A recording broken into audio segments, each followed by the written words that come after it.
Master, if you won't tell me the truth, I really will go back to the temple and finish my nap. Get out. This old monk's rice jar has been scraped clean by you. If you don't go down the mountain soon, even the bodhisattva will have to beg alms to keep you fed. Good karma? More like silver karma, if you ask me.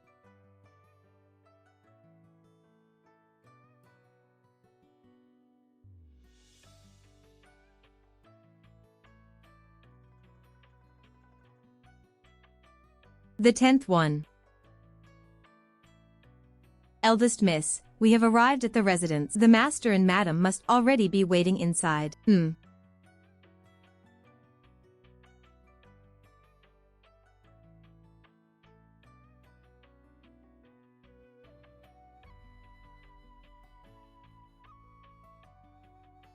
Oh, my child.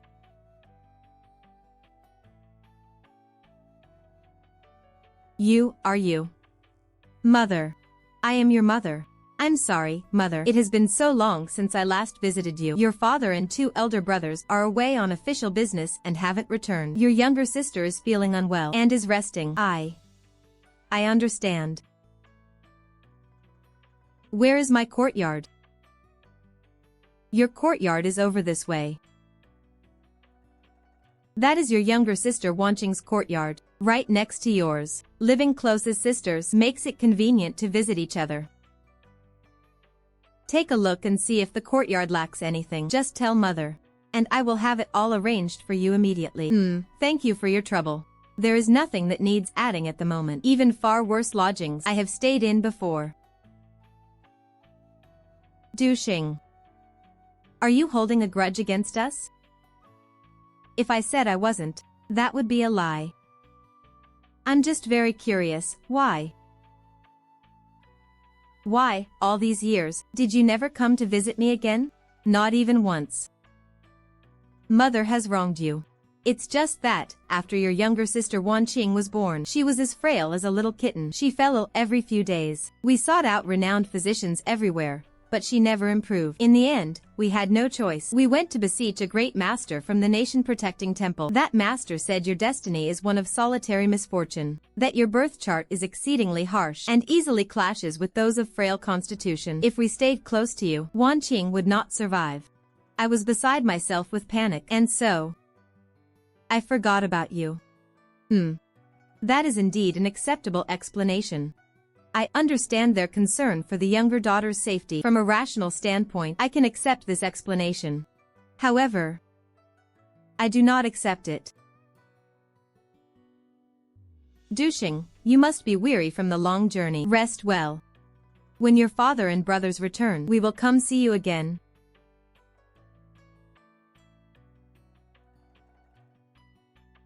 Enter. This old servant, Ne Zhao, pays respects to the eldest young lady. I am Madam's dowry servant, in charge of the inner household staff. Madam holds the eldest young lady dear to her heart and has specially instructed this old servant to select a group of clever and capable maids to attend you. Miss, here is the roster with their general details. Please choose at your leisure. Should any prove unsatisfactory, they may be replaced at any time.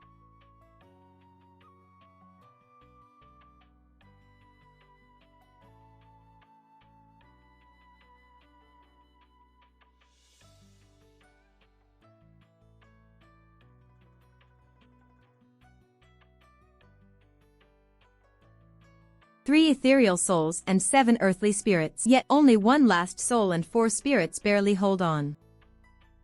Speak. What wandering ghost are you, and how long have you clung to this girl's body? Ha! What business is it of yours?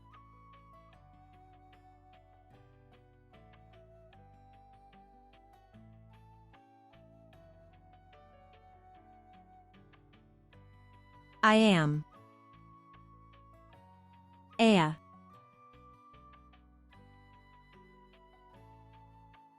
Let me take a look at the face of this ghost who's stolen another's flesh.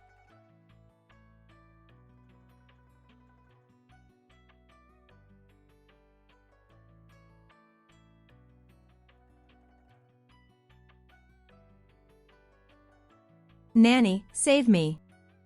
Aren't you old Li's son from the kitchen? That Li Xuanzi who fell into a well half a month ago? No wonder Xiaohuan's been acting so strange these past few days. Even her way of speaking has changed. Let the soul scatter. Let the spirit not linger in vain. By decree, be gone.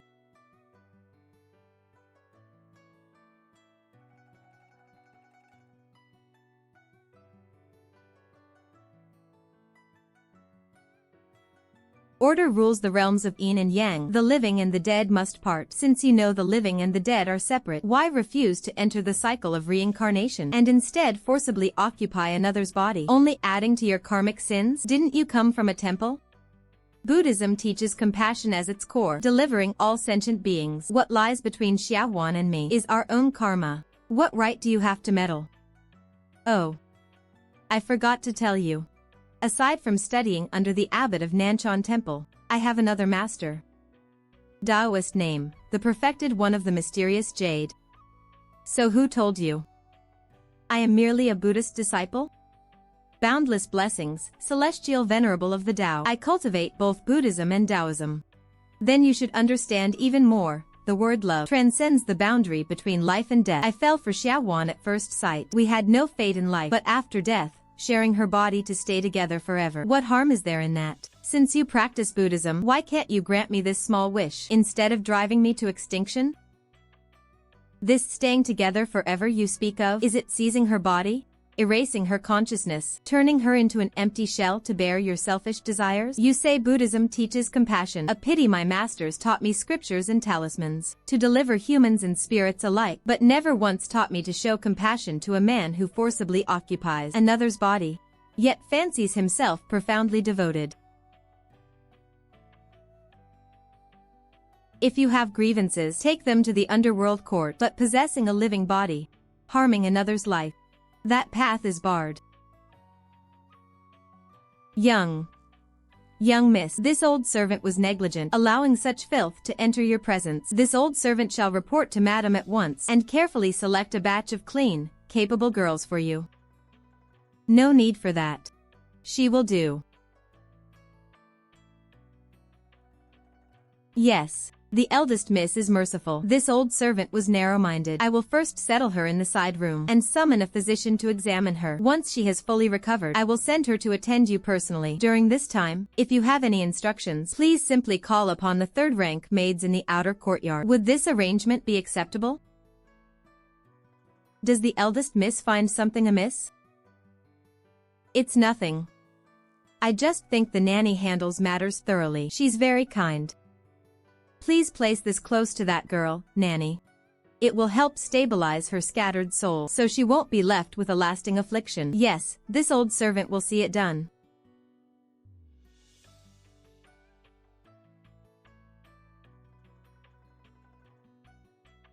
Why did you frighten them? They're just ordinary people. You don't understand.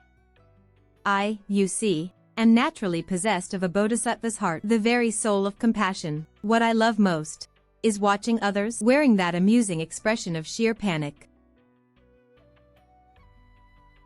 It's truly wonderful to be back in Changling. Su Ishua, tomorrow I shall pay a visit to the Su family. Thank you. What do you say? Is that child adjusting well? Which servants have been chosen to attend her? Madam, the eldest miss has a rather steady temperament. She did not select many. She only kept one second-rank maid for the time being. She still blames me, didn't you? I know I have not been a good mother. But sending her away back then, it cut my heart like a knife. I had no other choice. Madam, this girl's destiny is peculiar. Her baleful aura is too strong. It clashes with and harms her close kin. Only by placing her before the Buddha and slowly dissolving it with the Dharma might there be a sliver of hope. If she had remained in the manor, I fear she would not have lasted a fortnight. Go, take my tally. Send for Master Chen from Cloud Brocade Hall at once. Have her bring the latest fabrics to measure douching for new clothes. Make several sets each of spring, summer, autumn, and winter attire, everyday wear, formal dresses, and riding outfit. They must be exquisite and well-fitted. Then go to the exquisite gem pavilion. Have them bring out the newly arrived head ornaments of fine gold with kingfisher inlay, the white jade bracelets of the finest mutton fat, and anything else delicate and precious. Select them all. Deliver everything together to the eldest young lady. Miss. The madam personally inspected and chose all of these. Please see if they suit your taste. If anything is unsatisfactory, this old servant will exchange them at once. The garments were also selected according to your preferences, elegant and understated patterns. Mississippi, do they meet your approval?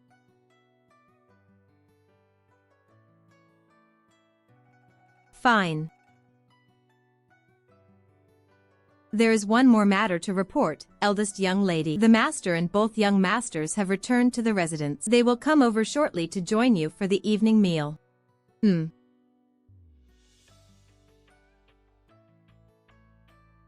Suishua. You tell me. What exactly do they mean by all this? The human heart is complex.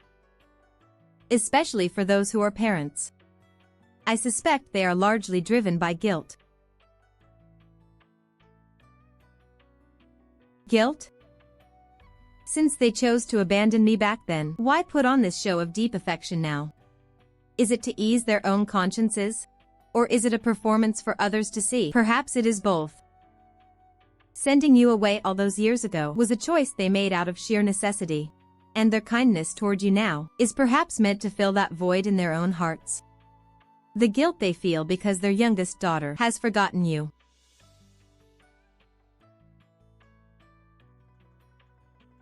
My disciple. Your ill-fated karma. Pa. Your auspicious affinity has arrived. It is time to descend the mountain. Master. Give me a straight answer. How much time do I really have left? Didn't your master already tell you? When the good karma arrives, you will naturally understand. Amitba. Every circumstance in this world is a form of cultivation. Going down the mountain to experience it is merit in itself.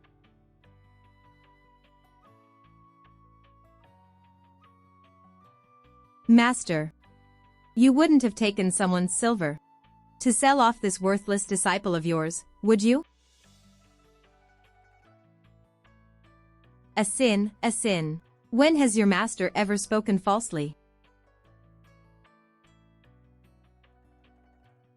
These 18 years before the Buddha, relying on the power of incense and vows, have barely suppressed your fate and the baleful energy within you. However, this method is like using a dike to hold back a flood. It is no lasting solution. If you do not find that person before the age of 20 and discover that soul path to liberation, then even if the Buddha himself were to reappear, your master would be powerless to help. After finding that person, what exactly is this path to liberation? It cannot be spoken. It must not be told. It need not be said. Your path, in the end, you must walk it yourself. To find the answer. Go on. Remember, Bodhi originally has no tree, nor is the bright mirror a stand. All appearances are not appearances. That is the true appearance. Tomorrow, I will ask one last time. I hope tonight, Master, you will give it careful thought whether or not to tell me the truth. Otherwise, this disciple really will just shamelessly stay in the temple. After all, it's only a little over 2 years. Just right to keep company with the morning bell and evening drum by Master's rice jar, eating and drinking in peace, waiting for THR. Miss. The master, madam, and young masters have all arrived.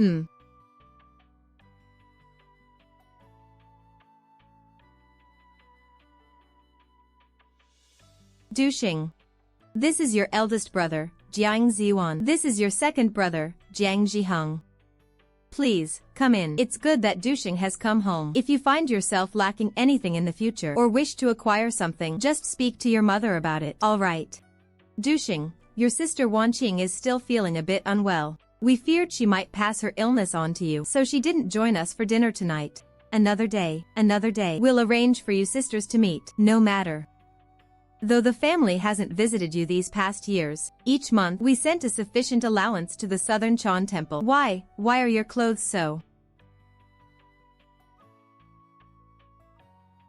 Because I donated it all to charity and good works. My master said only by accumulating enough merit might I slightly suppress this ill-fated destiny of mine and seek a sliver of hope for survival. All these years, leaving you alone in the temple's austerity, we have wronged you. Indeed, in the very beginning, for the first month or two, I would always sit on the stone steps of the temple's mountain gate, waiting until the sun sank in the west, and the mountain's shadow swallowed the last rays of the sunset. Later, I came to realize you were never coming again. So I grew accustomed to it. Naturally, I stopped waiting.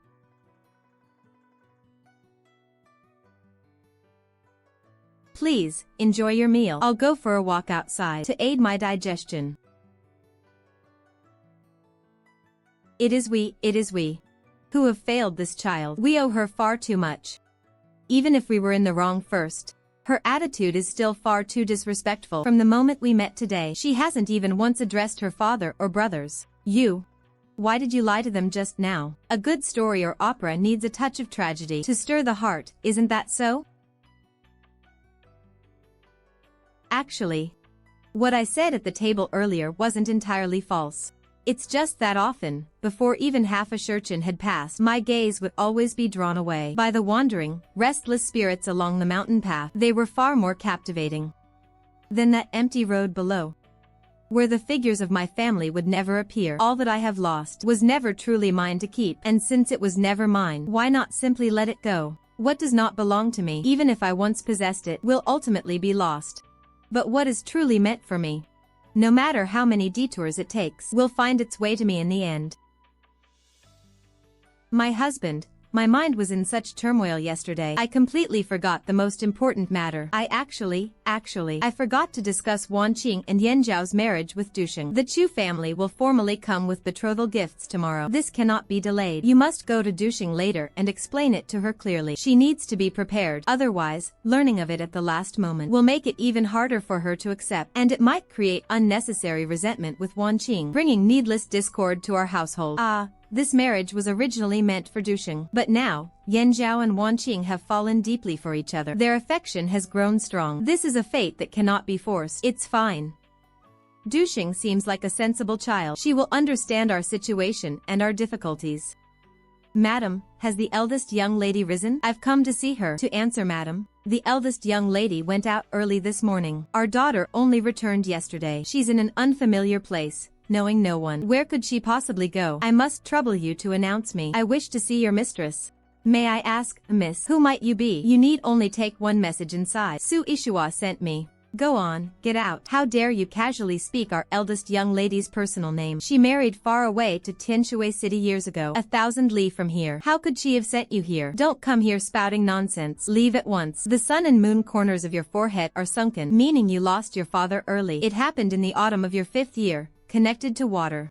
Your eyebrows are faint and scattered. Your sibling's palace is dim, so you must be an only son. May I go in and announce myself now?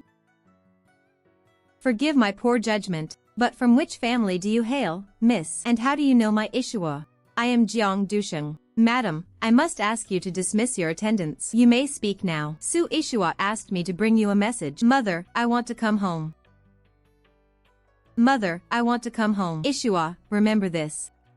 The road to Tianshui is long, and people's hearts are treacherous. If one day you truly regret it, send someone to bring me these words. Mother, I want to come home. When that time comes, even if I must risk everything, I will send someone to bring you back. Ishua, what has happened to her? She has passed away. Impossible. If something truly happened, why hasn't the Wang family sent word of her death? Why? It can't be. At the end of last year, I still received a letter from Ishua. She said everything was fine in Tianshui. And she also said that when her husband, Wang Rui, returned to the capital for his year-end report next year, they would come home together to visit. 3 months ago, she accidentally discovered Wang Rui was keeping a mistress. During the ensuing argument, Wang Rui shoved her in a moment of anger. The back of her head struck the wall, and she died on the spot. No, I don't believe it. After Su Ishua's death, Wang Rui publicly claimed she died of illness. While playing the part of a grieving husband, he spent every night in his mistress's bed. 2 months ago, as I passed through Tianshui City, I encountered her spirit, lingering and unable to move on. Her lingering attachment was too strong, unable to enter the cycle of reincarnation, so she remained trapped, suspended between the worlds of the living and the dead.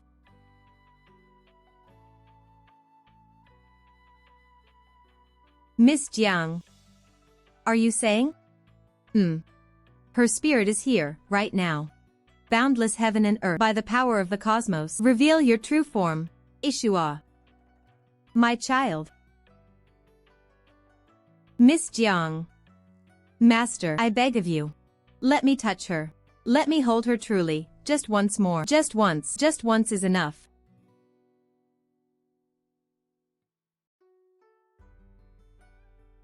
Wear this talisman on your person. It will protect you from the erosion of yin energy.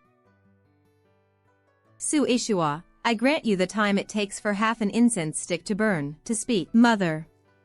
I was wrong. I should not have been so stubborn back then, ignoring your advice, insisting on marrying that Wang Rui. It is your mother who was useless. I knew Tianshui City was a distant and difficult journey, yet I still relented and let you marry him. It is I who have brought this upon you. Mother, please, you must send someone to retrieve my body from that filthy place.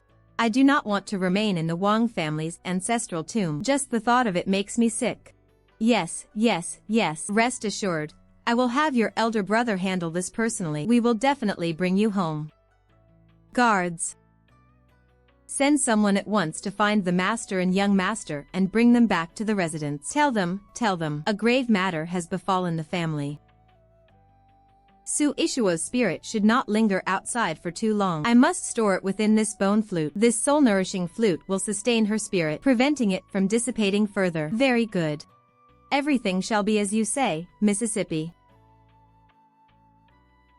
Madam Su, I take my leave now. Once your household has safely brought Su Ishua's remains back, send someone to find me. At that time, I will perform the rites for her, to help her spirit descend to the underworld and re-enter the cycle of rebirth. I lost my composure just now, and my tone was harsh. I beg your forgiveness, Miss Jiang. Who is it?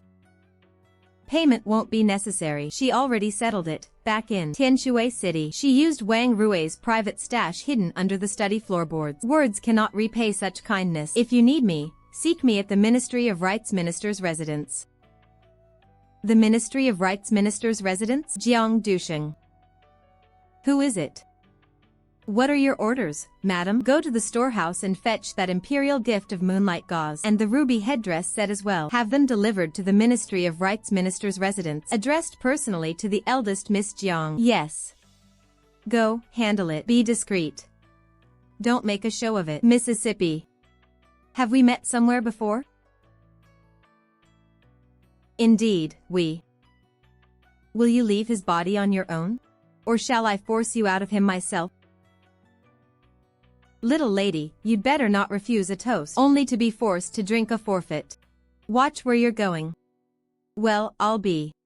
You're a real expert. Master, please, have a heart. Just let me off this once, won't you? This man's fate is light. I was just looking for a bit of fun, borrowing his body for half an hour to see the sights of Changling City. Once I've had my fill and get bored, I'll be on my way, naturally. I swear I won't take his life. Fine. I'm always most generous with ghosts.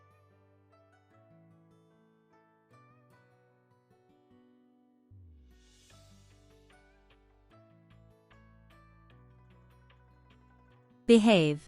What's going on? Why did he suddenly collapse? Is he possessed? Or did he fall ill? Possessing someone else's body for fun, that little game of yours, costs him his life force and vitality. Once you've had your fill, he'll be completely drained. What's going on? Deep within the sea of consciousness, did a temple bell just sound?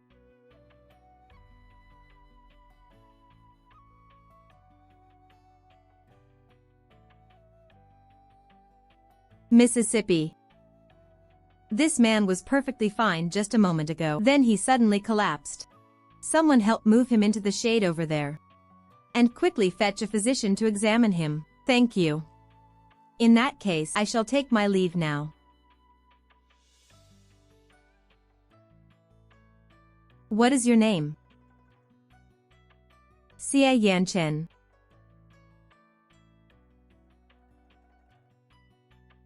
Your Highness, the physician says, the man's vital energy is depleted, which caused his sudden fainting spell. A few days rest and he'll be fine. Look into it. Find out which household that young lady belongs to. Yes. Speak. What is your name? How did you die? Why did you forcibly possess a mortal's body? Master, spare my life. This lowly one was just born unlucky, destined to die young. My name is Wang Deshwang. When I was alive, because of my ugly appearance and my family's poverty, let alone taking a wife, I never even held a woman's hand. After finally dying, I just wanted to find a decent-looking body, borrow it for half an hour to eat something good at a tavern, and see the sights a bit. Then I'd obediently go get reincarnated. This lowly one swears to the heavens. I truly never meant to harm anyone. Exactly. When I saw how incredibly handsome you are, Master, this lowly one's heart got all itchy, and I couldn't control myself for a moment. So I spoke out of turn. So, you claim you didn't intend to do evil? Yes.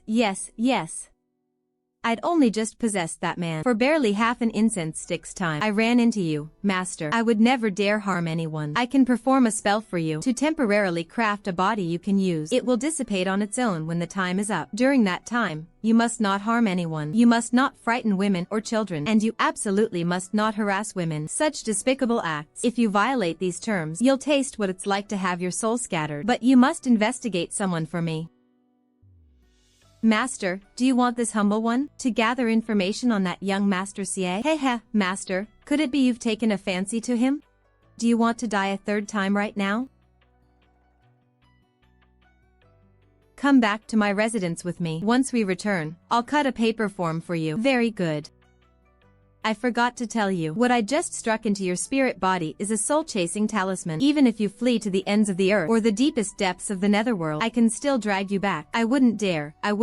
Master, your Dharma power is boundless. Your divine abilities are vast. This humble one absolutely wouldn't dare. Even if beaten to a third death, I wouldn't dare run. Dushing, you're back. Where have you been? What's the matter? Is something wrong? Mother has something she wishes to discuss with you. It's about Yan Zhao of the Chu family, to whom you were betrothed before birth. He and Wan Qing have, somehow, secretly developed feelings for each other. Their affections are mutual. So, you want me to take the initiative with this marriage arrangement and yield it to her, is that it? It's not yielding, it's granting a blessing, Dusheng. Their love is true. A forced melon is not sweet. So this is what you call granting a blessing. Master often says my fate carries a baleful calamity. These 18 years of seeming peace were, in truth, time borrowed from the heavens. And the price for this? The price is that I must ferry all living beings across their suffering. Do you remember last year, on the 14th day of the 7th month, I met the ghost of a drowned woman by the river. She insisted I deliver a message to her beloved. The absurd part? That man took a wife just half a month after her death. Before, I only ferried wandering spirits and lost ghosts. Today, let me ferry a living person for once. What harm is there in giving her this marriage arrangement? Dusheng, Mother's dear daughter. It is your father and mother who have failed you. Rest assured, Mother will make it up to you. Whatever you want, just tell Mother. I'm tired. Then rest well. Mother will take her leave now.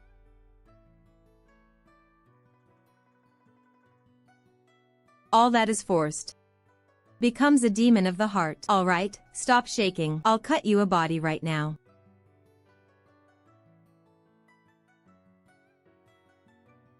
Go on.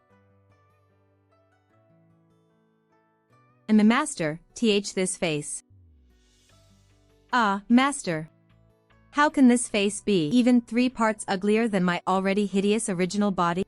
Going out like this, let alone scaring children to tears, I'm afraid even the dogs in the next village will be scared off for 3 streets. Oh, tough luck for you. This master is in a foul mood right now. A slip in standards is inevitable. Just make do with it for now. What kind of person is this? And he calls himself a master, always bullying a short-lived ghost like me, with no one to care for or love me.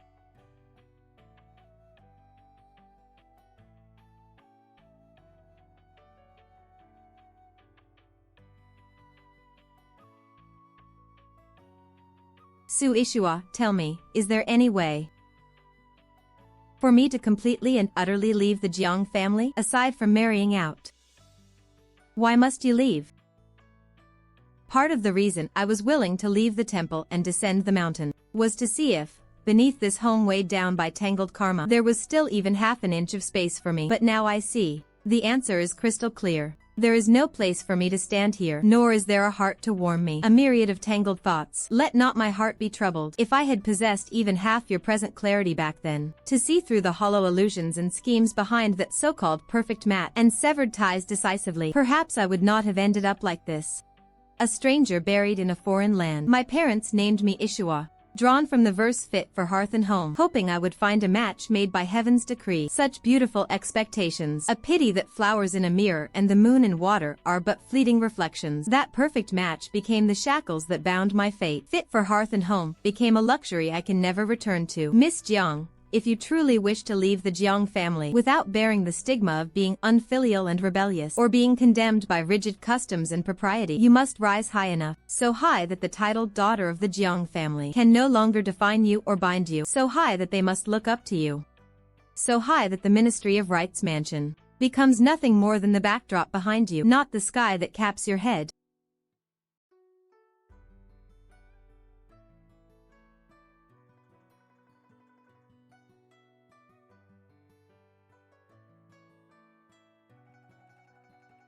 Eldest miss, the madam and second miss have arrived. They are already at the courtyard gate. Please, show them in. Du Xing.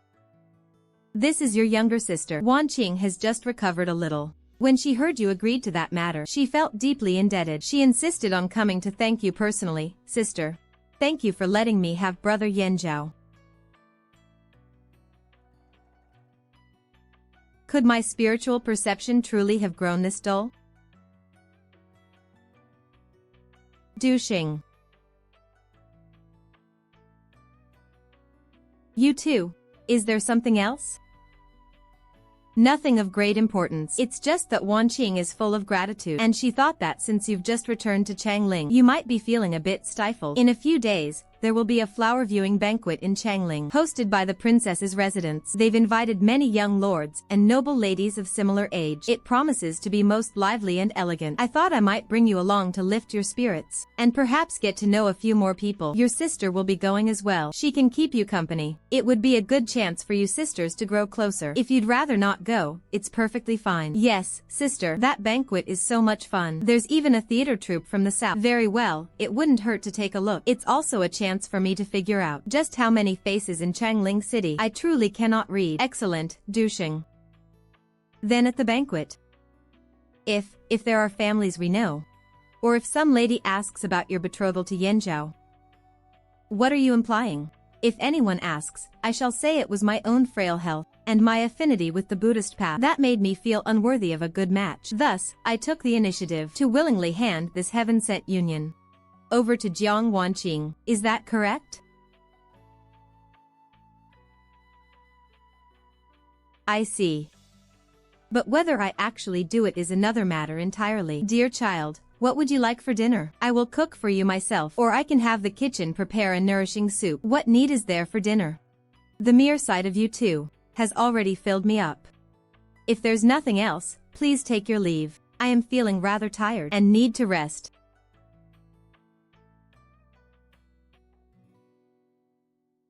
Du Xing, rest well. I will come see you again tomorrow. Mother, did you see how she acted? So cold and distant, and her words were so barbed. She's not easy to get along with at all. I don't like her. You must not speak of your sister that way. She was willing to give up her betrothal for you. You must remember her kindness. She acts this way because she resents me, resents her own mother for playing favorites. It's all right. There is still a long road ahead. I will make it up to her twice over. I think I'm starting to understand now why you were so determined to leave. The human heart is born with its biases, which is nothing unusual. Even the 10 fingers are not all the same length. It's hard for parents to treat their children with complete impartiality. But your mother, her favoritism is simply too extreme. Whatever. It's just that I'm completely out of silver at the moment, hampered at every turn, which is truly inconvenient. I have to go out and look around, see if there's some fool in Changling City. See if there's someone destined to be connected to my Buddha, to form a good karmic bond, and beg some alms to use. You stay here in the room, and with the lingering effect of the soul-soothing incense, properly nourish your spirit body, and solidify your foundation. If there's a chance tomorrow, I'll take you out for some fresh air.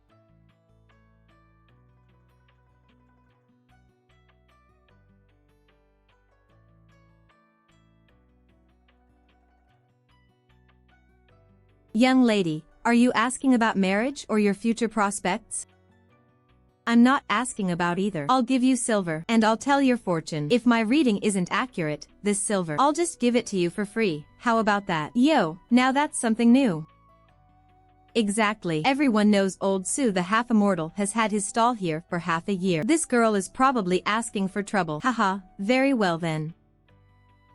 Since the young lady is in such a mood, please, go ahead and speak. If your reading is truly accurate, this old man will accept it. Your sun and moon corners on the forehead are sunken. If I'm not mistaken, you must have, in your early childhood, around the age of 7 or 8, lost both your parents. Your eyebrows are thin and scattered, with the tails drooping down towards the siblings' palace. Though there is a connection, it shows estrangement. You should still have an elder brother alive, but you two brothers have long since separated and live apart, with weak fraternal affection, perhaps even no contact for many years. Now, looking at your spouse palace, flat and fleshless, with faint horizontal lines cutting across it, your fate shows a life without a wife or children, destined to grow old alone. Young lady, you've certainly done your homework. I've been running this stall for half a year. I've shared these old stories with others before. Anyone could find them out with a little asking around. Oh. So the neighbors also told you about the mark in your fate line showing that at age 35, you'll face one of 3 great life calamities, which can only be resolved with the help of a benefactor. Why you? Who exactly are you? You have a barely visible small black mole on the left side of your nose bridge. This is a sign of threefold misfortune in a foreign land. Sir, you are not originally from Changling City, are you? And your hometown must lie to the southwest, near water. Well, old sir? Was my divination accurate? Miss, no, immortal master. I was blind moments ago and offended you, immortal master. Please, I beg your magnanimous forgiveness. Let a great one overlook the faults of a lesser man. It's nothing. I didn't come to make trouble for you. I merely wished to borrow your stall for a while. Sir, please, by all means, use it. For this old man to have you use my humble stall is truly my good fortune. Today I'm newly arrived in your fine town, so let's forge a favorable connection. I'll offer 1 free divination. That scene just now was impressive, but who's to say it wasn't a scripted act between the old man and the girl, performed especially for us? Oh, a free divination? Interesting. Come on, say a few words about my fortune, young master here. Tell me what my luck holds today. Any prospects of romance? Ha ha ha. At the hour of Z, on a tower, fear the sound of water.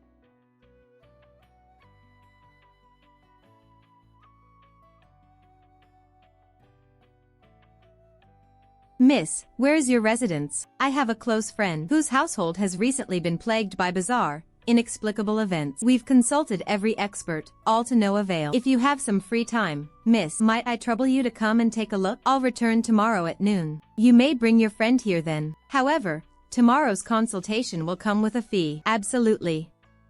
Tomorrow, I will certainly bring my friend. My apologies, but I'm afraid I'll need to borrow your stall again tomorrow. Take this as tomorrow's rent. Immortal master, you honor me too much. Your use of this stall is a blessing for this old man. To be honest with you, the owner of this tavern is an old acquaintance of mine. He allows me to set up my stall here and charges no fee. Please, do not stand on ceremony. However, immortal master, that omen you revealed earlier, about the threefold calamity in a foreign land, truly leaves this old man deeply unsettled. I humbly dare to ask you, immortal master, is there any way to avoid this tribulation? And how should this old man conduct himself in the days to come? 300 li to the southwest lies your path to survival. Remember, after the start of next spring, Stay away from great rivers and large streams. Above all, you must avoid traveling by boat. If, one day, you come upon a grove of apricot trees, do not hesitate to walk within it. Should you witness a funeral procession with a coffin, it is not an ill omen. On the contrary, it will be your good fortune. Remember, do not turn away from it. Many thanks for your guidance, immortal master. Your gracious kindness, this old man will never forget.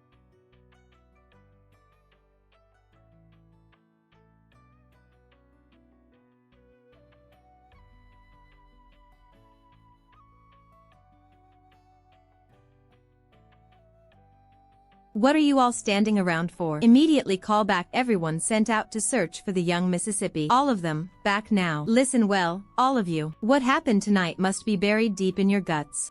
If I hear even a whisper of rumor outside, you'll come to see me with your heads in your hands. All of you, dismissed. Yes, sir. Du Xing. Where have you been? Well, what a lively scene. Anyone who didn't know better would think an opera was being staged in my courtyard in the middle of the night. However, gathering so many people in my small courtyard so late at night, I wonder what matter of great importance is at hand. Du Xing, where did you go? Just now, the Su family sent someone specially to deliver lavish gifts. They said it was to thank you. We brought the items here for you, but you were nowhere to be found. You are a young lady. Where could you have gone so late? And since when did you become acquainted with the Su family? Oh, I just thought the moonlight was lovely tonight, so I went out to catch some ghosts. Second brother, are ghosts actually real? Is what she said true? Don't listen to his nonsense. Just putting on a spooky act to scare people. All right. Ji-hung, your sister frightens easily. Take her back to rest first. Du Xing, come here. Father has something to ask you. I'm tired and don't feel like talking. The gifts from the Su family, leave them here. Now, all of you, get out. Father, the hour truly is late. My sister must be worn out from her travels as well. Perhaps we should wait until tomorrow for any discussions. Let's all calm down before we speak further. Yes, my husband. Du Xing is surely exhausted. Let her rest for now. Whatever needs to be said can wait until tomorrow. Humph. Let's go. My husband, do you think Du Xing? What she just said, could it possibly be true? Can she really catch ghosts? Master. Master, I found out. Master, you have excellent judgment. That young Master Xia you asked me to look into. His background is shockingly prestigious. He is the heir apparent of the Duke's estate. His mother was the late Princess Yongan. The current emperor is his maternal uncle. He is genuine imperial nobility, the son of heaven's own nephew. And most importantly, this young Lord Xie. He remains unmarried to this day. It's not that no one wishes to marry him, it's that they cannot. I heard the Duke has arranged meetings with many noble ladies for him, but those young women either suddenly fell mysteriously ill or suffered accidental falls that scarred their faces. The strangest case of all, right after the betrothal gifts were sent, the family's ancestral home caught fire. The bride's family invited an eminent monk from the nation-protecting temple to look into it. And guess what? The eminent monk said, a forced marriage. I fear it would bring a calamity of bloodshed. So this marriage proposal has been left hanging just like that. Miss, report complete.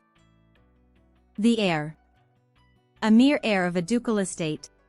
How could he bear such an intense aura of imperial violet? How intriguing. Master, you actually keep another ghost? Then what am I? Greetings to you, fellow spirit. My name is Su Yishua. My name is Wang Dezhuang. You handled today's task well. The information was quite useful. This master is in a decent mood now, so I shall fulfill my promise and craft you a new body. I guarantee it'll be better than your original one. Really? Thank you, Master. Master, you truly have the heart of a bodhisattva. I want a handsome one, like that heir Xia we saw today. Or just a tiny bit less handsome would be fine too.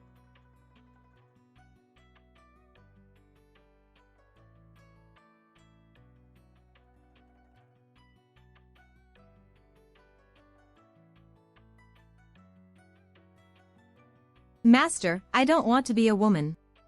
I want to be a man of indomitable spirit. How could you give me a woman's body? How am I supposed to face other ghosts now? No, I mean, how am I supposed to face people? You ghosts are being utterly unreasonable. Didn't you claim in life you were too ugly, and your lifelong regret was never finding a wife? Now, this master, in my boundless mercy, has granted you such a top-tier appearance. Yet instead of gratitude, you actually have the nerve to complain? Besides, step outside with this new body, and I guarantee you'll turn more heads than many real women. What's wrong with that? Go out and find the maids on night watch. Tell them you're my new personal maidservant. Have them prepare hot water immediately. I wish to bathe. Oh. Your subordinates were following orders, secretly tracking that girl's trail. But as we pursued her, I kept feeling like something was obscuring our view. And in the end, we lost her trail. Please punish us, Your Highness. Oh. If even you two couldn't track her. It seems she truly possesses some unusual skills. Dispatch men to discreetly keep an eye out within the city of Changling for a young woman with a vermilion mole between her brows. It's the heir apparent, Che. The young master has arrived. He says he has an urgent matter to see you about. Let him in. HN, let me tell you, I met a woman tonight, a girl who reads faces. Her predictions were shockingly accurate. I think she might actually be able to read your fortune. Slow down. What's going on?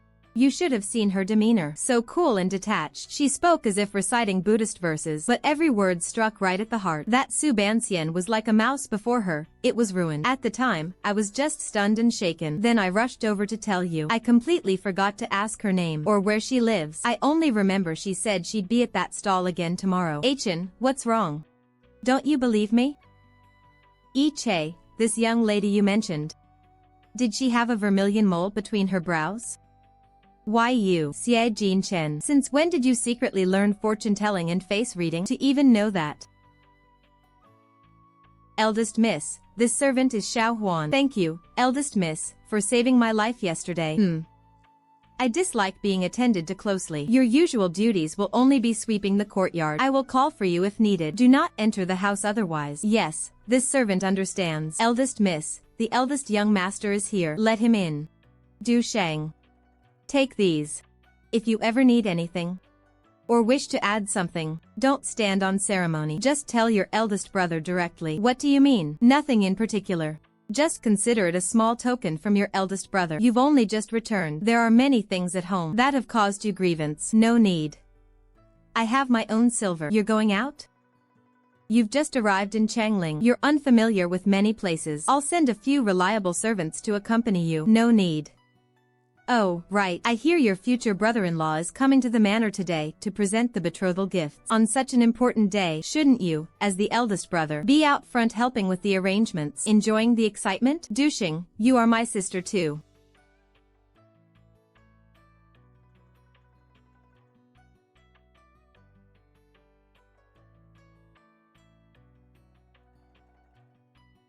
T.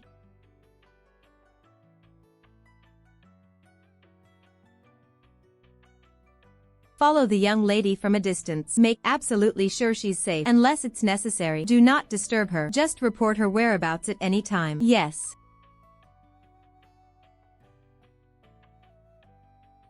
Ha ha ha. Master. Master, save me, quick. Ha ha ha. They're harassing me. Harassing a respectable man in broad daylight, not a respectable woman. Ah. Yo. Here comes an even more stunning one. Little beauty, all alone?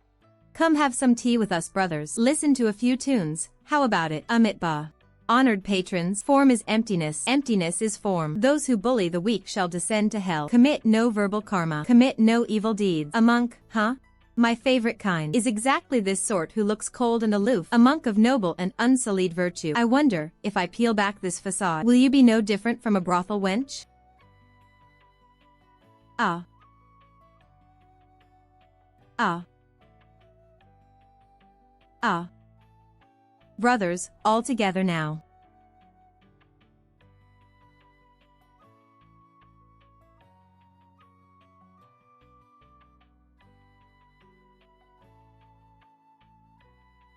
Amitba.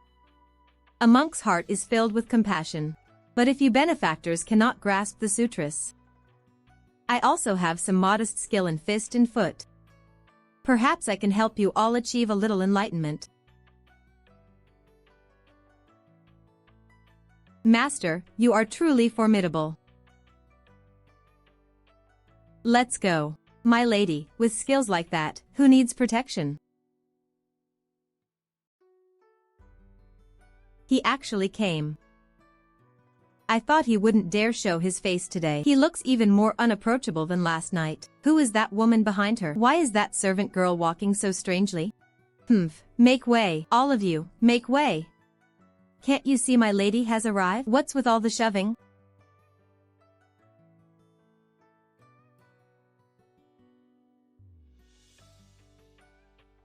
Revered immortal, you have come. Today, I shall only cast 3 divinations. Let this be an opportunity to form a connection with all of you. My name is Jiang Dusheng. Dusheng, crossing 3 realms. The dew that ferries men and ghosts alike. Such bold claims. Crossing 3 realms. Which Jiang family is this? I've never heard of such a figure. Could she be just a madwoman? 3 divinations can illuminate the lost paths of life. Can resolve hardship and calamity. Can judge fated bonds yet unnamed. We begin now. Miss, you just said you can ferry ghosts.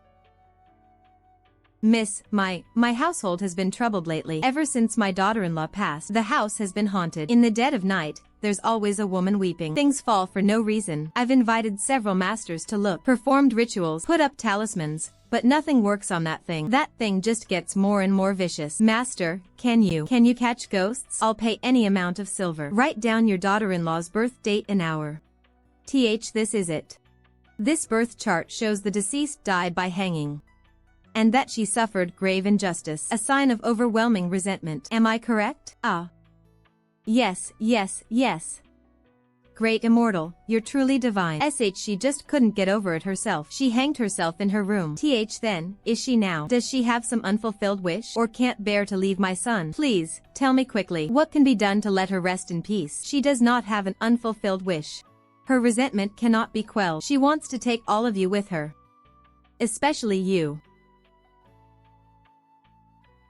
Master, you must save me. Save my whole family. Your forehead is narrow, and your brows are knitted, a sign of a narrow mind, unable to tolerate others. Your cheekbones are high and fleshless, a sign of harshness and ingratitude. Your nasolabial folds are deep and drooping. Your mouth corners carry a baleful air. Your words are like knives, most skilled at piercing the heart. Your daughter-in-law must have suffered greatly from your torment and harsh treatment while alive, beaten and cursed at the slightest provocation, ultimately driven to a dead end, her heart filled with despair. So she ended herself with a single hemp rope. Am I right? Ah. You're spouting nonsense, slandering me. I'm not having my fortune told anymore. I see you're just a fraud, pretending to summon spirits. Hey, stop right there. You think you can just leave? Did you ask me and my young mistress first? Do you know what happens to those who dare owe silver to a cultivator? At best, plagued by relentless bad luck. At worst, that vengeful ghost might just be perched at your bedside tonight to settle accounts with you. Moreover, I see a dark shadow between your brows. The 3 signs of death have already appeared. Your days are numbered. This reading will cost you just 1 mace of silver. Master, I was wrong. I truly know I was wrong. It was me. I was foolish before and treated her badly. Please, I beg you, show mercy and save me. I don't want to die yet. I ferry the suffering of all living beings. But alas, I do not ferry the wicked. This divination is concluded. Leave the payment and be on your way.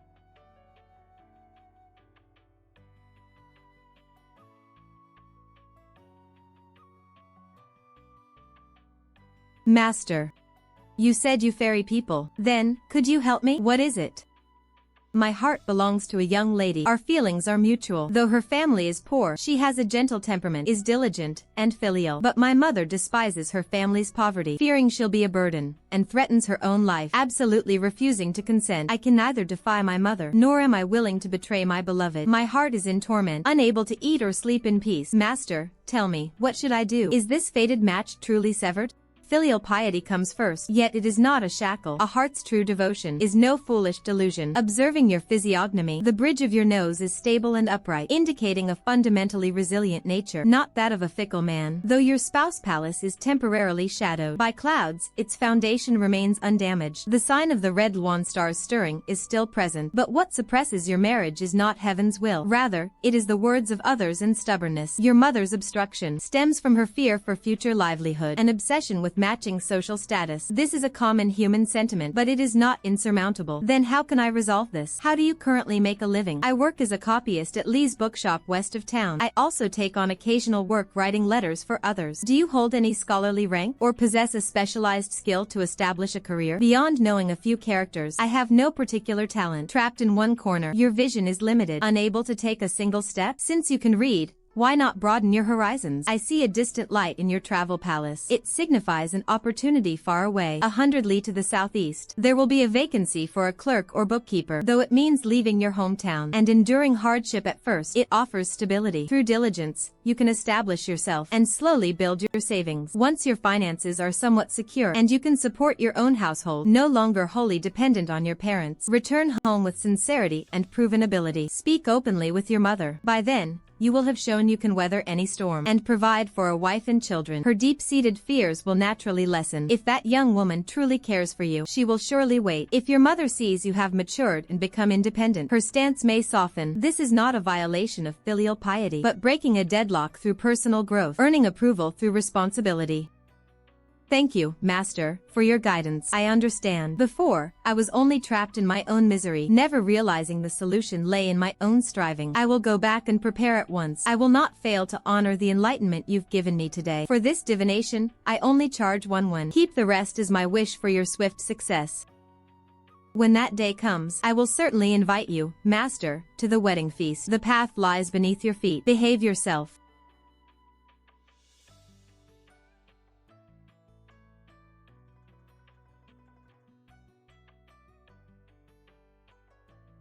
The moving purple aura and the money pouch have finally arrived. I'm not here for a divination. I wish to ask you, miss, to catch a ghost. There are too many prying eyes here. It's not convenient to speak in detail. Would you be willing to move to a private room upstairs for a word?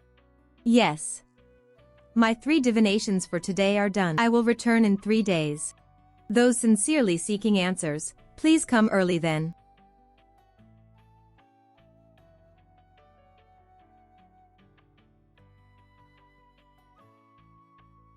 What does Miss Jiang like to eat? Any dietary restrictions? No restrictions. Please bring it as quickly as possible. Miss Jiang, I would like to ask for your help in finding someone's remains. Whose? I'm sorry, I cannot tell you just yet. Then I can't help either. Cooperating with someone who can't even offer basic honesty, without knowing the cause or consequence, I cannot accept such a vague commission. Fine. But what I say today is of grave importance. I must ask you to keep it strictly confidential. Very well. I am searching for my mother's remains. Your mother?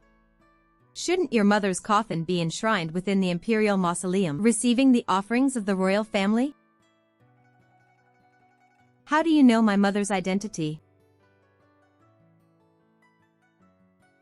So, only you are allowed to send people to secretly tail and investigate me, but I'm not allowed to send a ghost to learn a little about you? This maid, she wouldn't happen to be a ghost, would she? Miss Jiang, my apologies. Sending people to investigate was truly a last resort. The matter is of such importance, I had no choice but to be cautious. I needed to confirm you were not a spy sent by the other side. And now, you are not that kind of person.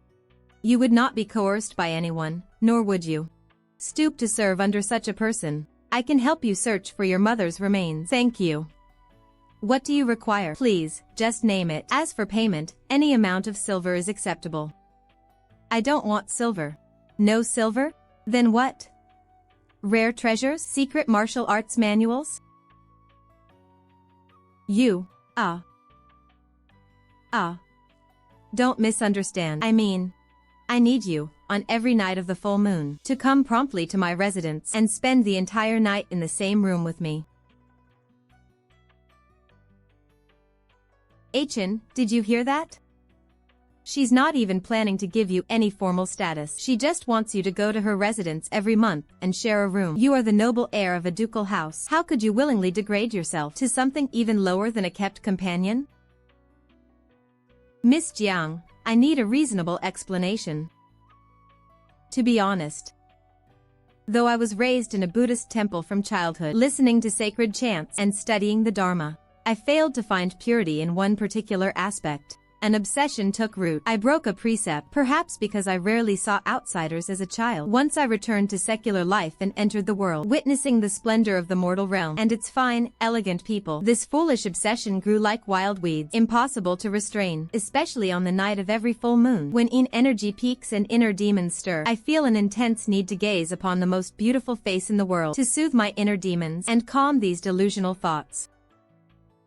What kind of reason is that? Healing sickness by looking at a face? And it absolutely has to be Achin's face? I'm not bad looking myself. Why don't you look at me for treatment? That is the truth, believe it or not. I see. Miss Jiang, your ailment is quite unique, but since what you need is medicine, rather than silver or gold, shouldn't this agreement of 1 night per month include some additional assurance? For instance, shouldn't you also demonstrate that you truly have the ability to find what I am looking for? Of course. How does the young Marquis wish me to prove my ability? Very simple. 3 days from now, you will accompany me to a place. If you can resolve the problem there, our cooperation will begin on the terms you propose. Agreed. The location and the time? I will send someone to escort you when the time comes. Very well. The pastry chef here has passable skills. Miss, won't you try some? Why would the eldest daughter of the Jiang family, secluded in a Buddhist temple for quiet cultivation, suddenly decide to descend the mountain and return to secular life? How did you know I am the eldest daughter of the Jiang family, Your Highness? Returning from the Buddhist order, and coincidentally bearing the surname Jiang within the city of Changling, aside from the Minister of Rights, Lord Jiang, whose legitimate eldest daughter was fostered in a temple from childhood, I truly cannot think of a second person who fits both criteria. Miss Jiang, are you not eating? Your Highness, I do not enjoy dining with clever men. Miss Jiang, my master, His Highness, ordered me to deliver this. His Highness also said, next time.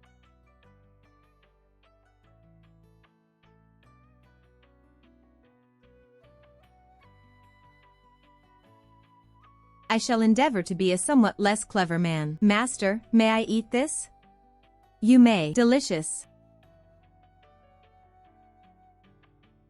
Master, where are we going? Delicious. Ghost hunting. Now, in broad daylight? You short-lived fool, you hanged yourself because you were tired of living. In broad daylight? 3 years gone and still restless, causing trouble day after day. I'm telling you, if you dare make another racket to frighten me, I'll go to Jinshan Temple tomorrow and fetch a great master to strike you down until your soul scatters, never to be reincarnated for all eternity. Master, are we helping this wicked old hag subdue her daughter-in-law?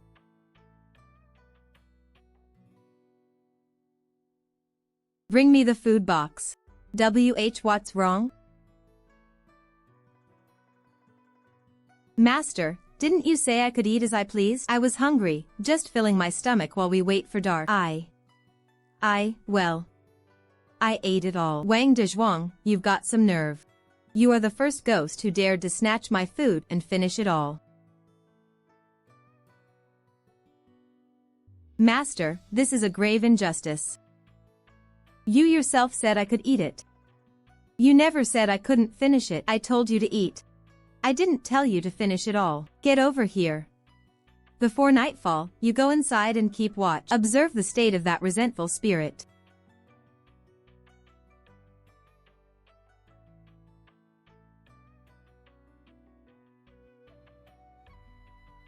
And gauge this family's sincerity. I'm going to eat a bowl of noodles. Master, I have no physical body. I am a spirit form right now, in broad daylight. Though the spring sun isn't harsh, in broad daylight, it'll hold until sunset, no problem, but it still affects a wandering spirit. Take this. It'll help shield you from the living world's energy. It should hold until sunset. Go. This is your chance to make amends.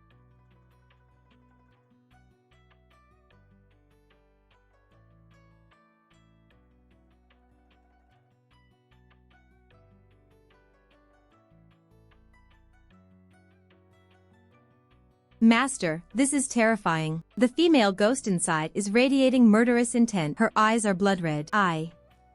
I just took one extra glance, and a single look from her nearly scattered my short-lived soul for good. Stop rambling. Get to the point. Master, after old woman Wang returned home today, she immediately called in a half-baked Taoist priest, not to perform rites of deliverance but to suppress the corpse and seal the soul. That priest stuck a talisman on the beam where her daughter-in-law hanged herself. He also buried shards of porcelain soaked in black dog's blood at the doorway, trying to trap her inside that room, never to come out for all eternity. But it turns out, the priest's skills were lacking. He drew the talisman wrong. A crucial stroke was off, and the spot where he buried the shards clashed with the ghost's baleful astrological alignment. Not only did it fail to seal her, it actually stirred up all the resentment the female ghost had been holding inside. That room is like an ice cellar now. The cold air is so thick it won't dissipate. The ghost's spirit form is oozing black blood, not black mist. It looks like she's about to fully transform into a ferocious ghost, and that old woman Wang is utterly despicable. Even with things this bad, though she's scared, her mouth is still foul, cursing her daughter-in-law as a jinx, saying she's dead and still causing trouble.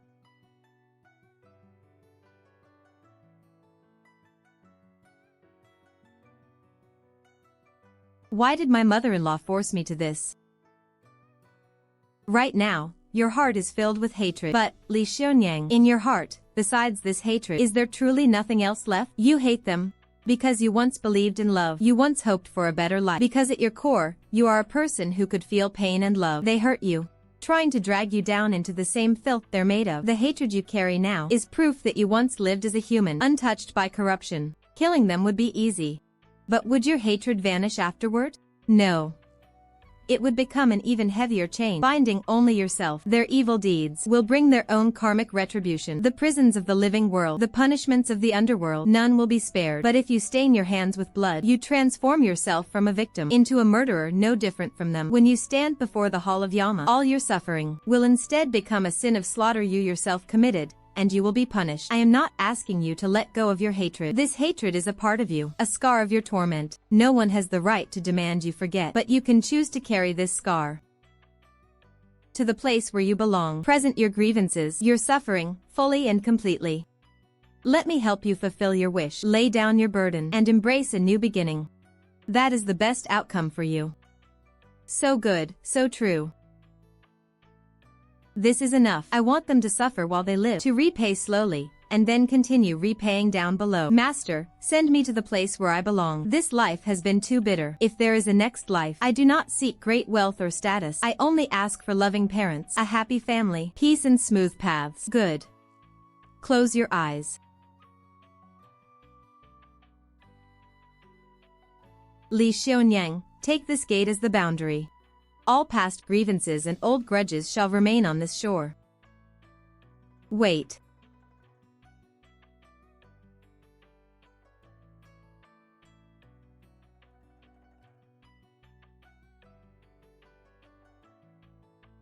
This is merely a small token of goodwill. Take it.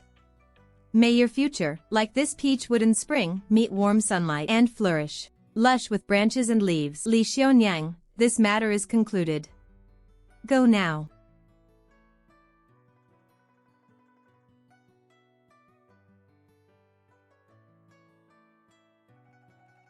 Master, you are truly kind. Is that so? Well then, kind one, how about I send you on your way too, right now? No, Master, please, you mustn't. I haven't stayed long enough yet. This beautiful world, this.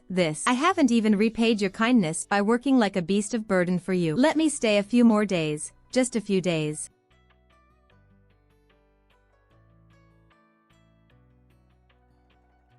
Du Sheng, perfect timing. Let me introduce you. This is Chu Yanzhao. He is also Wanqing's future husband.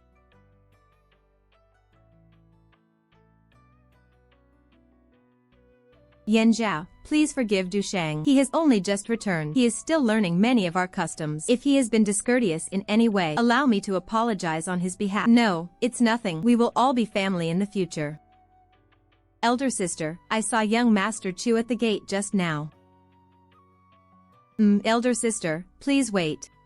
I have a few private words I wish to share with you. Today, Brother Yanzhao came to present the betrothal gifts. The entire household is overjoyed. This marriage arrangement, though it came about through a twist of fate, is now settled. It is a matter that concerns the reputation of our Jiang family's daughters. Elder sister, you have only just returned to the manor. Perhaps you do not know, but I do. You and brother Yan Zhao had no prior acquaintance. Yet now, it is inevitable that you will encounter one another. I mean no other thing by this. I only hope that if you should meet him casually in the future, you might maintain a slight distance. Please try to avoid meeting brother Yan Zhao alone, so as to avoid inviting idle gossip. After all, elder sister has only just come home. If any unnecessary rumors were to arise, damaging the reputation of our Jiang family's daughters, it would only cause father and mother further worry. Can elder sister understand my concerns? Jiang Wanqing, you seem to have misunderstood something. First, this marriage is something you took for yourselves. Second, I have no interest in the thing you schemed so hard to obtain, even less interest in touching it. So, step aside. You are blocking my way back. Stop right there. What do you mean by that? Who stole from me and brother Yan Zhao? A good cat doesn't block the path. You're so vulgar. Heh, a good cat doesn't block the path. There, refined enough. Not vulgar anymore? Can you understand that? Can you move aside now? You. Rest assured, in my eyes, that future husband of yours is no different from a stone on the roadside. But a stolen stone must be guarded closely. After all, what can be easily taken is not necessarily anything good, nor does it truly belong to you.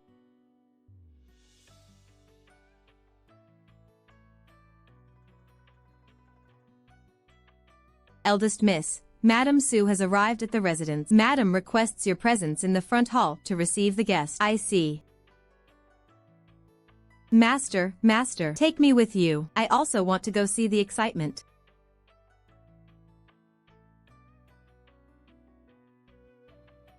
Go on in. Many thanks, Master. Dusheng truly lives up to being nurtured by the Buddhist teachings since childhood. This whole bearing of hers, so serene and composed, and her words and actions are even more proper and fitting. In my view, many so-called noble young ladies from great families probably cannot match this kind of poise. Madam Su, you flatter me. Dusheng has just returned from the temple and is still learning many rules. I am not worthy of such praise. Ahaha. Miss Jiang has arrived, Madam Su said. Sorry, the moment I saw this girl, Dusheng, I felt an exceptional affinity with her, and I've grown extremely fond of her. I wonder if I might invite Dusheng to visit our residence today, to chat and share a simple meal? Indeed, the moment I saw Madam Su, I also felt an immense sense of familiarity. Since Madam Su is so gracious, and Dusheng is also willing, then she may go. It's just that Dusheng has only just returned, so if there are any lapses in etiquette, I must ask for your forgiveness, Madam. Rest assured, Lady Jiang, I will treat Dusheng as my own child. Then let us be on our way. The carriage is just outside. Miss Jiang, I am truly sorry for this unannounced visit, and for using such a pretext to bring you out. It's no trouble. But, has there been progress in Su Ishua's case? Yes. Ishua's elder brother traveled day and night and has brought her remains back to Changling. Furthermore, the Court of Judicial Review has arrested Wang Rui at his post and is escorting him back to the capital without delay. He is now held in the court's prison, but ever since his capture, Wang Rui has flatly denied the charges. He only admits to keeping a mistress, and that after Ishua discovered it, the couple had a quarrel. But he insists Ishua was overcome by rage and died from a sudden heart ailment. He claims that, fearing our investigation, he foolishly lied, telling others she was still alive. He insists he never intended to cause harm and only cries out that he is wrong. We originally planned to hire the best physician to carefully examine Ishua's body, hoping to find irrefutable proof. But who could have expected that Tianshui City, being in the south, has such a damp climate? In just a few short months, her body has been reduced to mere bones. The court's coroner has carefully examined the skeleton and reports that the bones are intact, showing no obvious signs of external force. Judging by the bone structure, the deceased, in life, does not appear to have suffered any severe external injury. No external injury on the bones. Yes, that's precisely the strange part. Ishua was clearly wronged, and that beast Wang Rui admitted to the quarrel, yet the skeleton shows no corresponding wounds. This forces us to suspect whether these remains are truly Ishua's. But the coroner deduces that the skeleton belonged to a young woman. Interesting. Madam Su, Might I trouble you to show me those remains? The remains are now being held as crucial evidence in the storage room of the Court of Judicature and Revision. They are under special guard, awaiting a retrial. I fear it would be difficult for an outsider to simply examine them, precisely because they are key evidence. Any points of doubt must be clarified. I have a method for detecting traces that ordinary people might miss. Very well. I shall have my husband find a way to arrange it. It's just that the Court of Judicature and Revision has strict rules, so it may take some time to make the necessary arrangements. No matter. I can wait. When the time comes, I'll also take the opportunity to meet this Wang Rui, who so adamantly protests his innocence. Are you suggesting, miss, that bones might be able to deceive the coroner's examining blade, and testimony might cloud the eyes and ears of the court officials, but a living person with a guilty conscience may not be able to hide the truth? Good. I will go and make the arrangements immediately, and do my best to secure you a meeting with that brute. Miss Jiang, my apologies for keeping you waiting. I have successfully negotiated with the Vice Director of the Court of Judicature and Revision. He can spare half an hour, allowing you to examine the remains in the storage room. Half an hour will be more than sufficient. However, the Vice Director stipulated that, for the sake of impartiality and to prevent any unforeseen complications, he must accompany us personally and be present the entire time. I fear this may disturb your concentration, miss. Not at all. Having a witness present would be ideal. Miss Jiang, the storage room is a place of heavy energy and the government office is full of prying eyes. As you are an unmarried young woman, might you need a veiled hat for some discretion to avoid inviting unnecessary gossip that could damage your reputation? I appreciate your kind thought, Master Su, but mere physical appearance and external things are all illusions. The talk of the world is nothing but passing clouds. As for the mouths of gossips, they are like a breeze passing the ear. It does not cling to one's clothes, nor does it enter one's heart. I was thoughtless. Forgive me, miss. The carriage is waiting at the side gate. Please follow me, miss. Sooner. The Court of Judicial Review is a serious government office. Too many eyes and ears. It's not proper for me to go with you. You must be very careful. Keep a close watch over Miss Jiang. Don't worry, mother. Your son understands. My apologies, miss. The assistant minister has ordered. Only Miss Jiang is permitted to enter with me. Please wait outside. Wait here outside.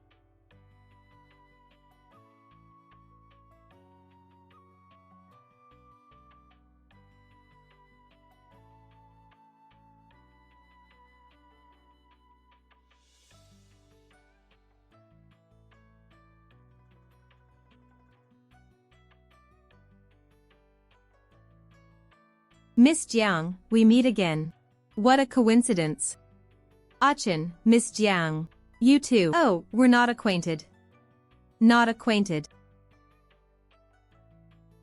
Nan Sun, Miss Jiang, after you.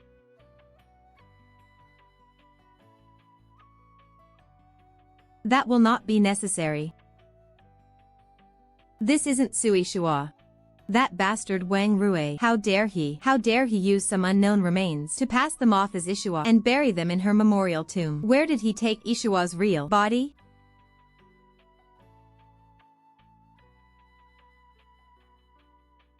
Assistant Minister. May I see Wang Rui now? You may.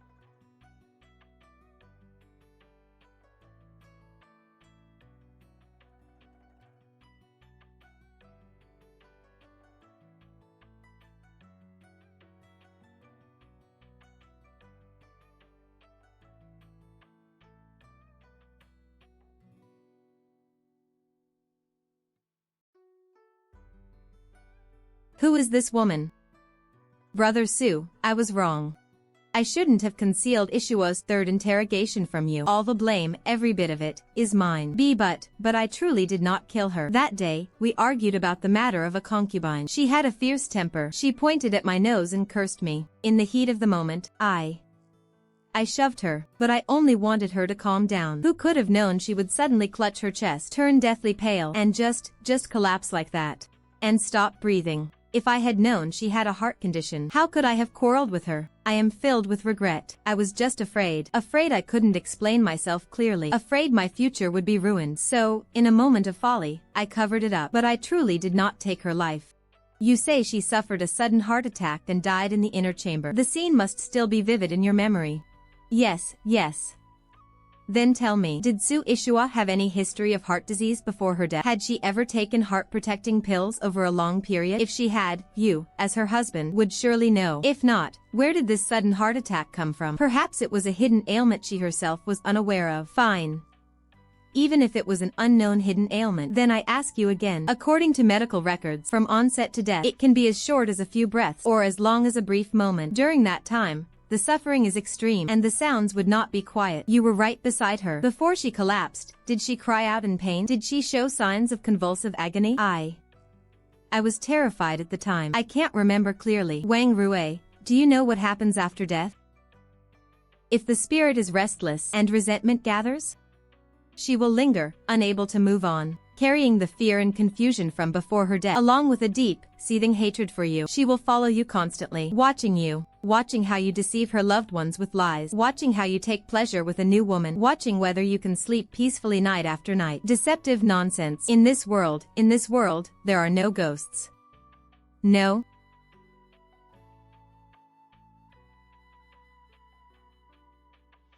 Ah.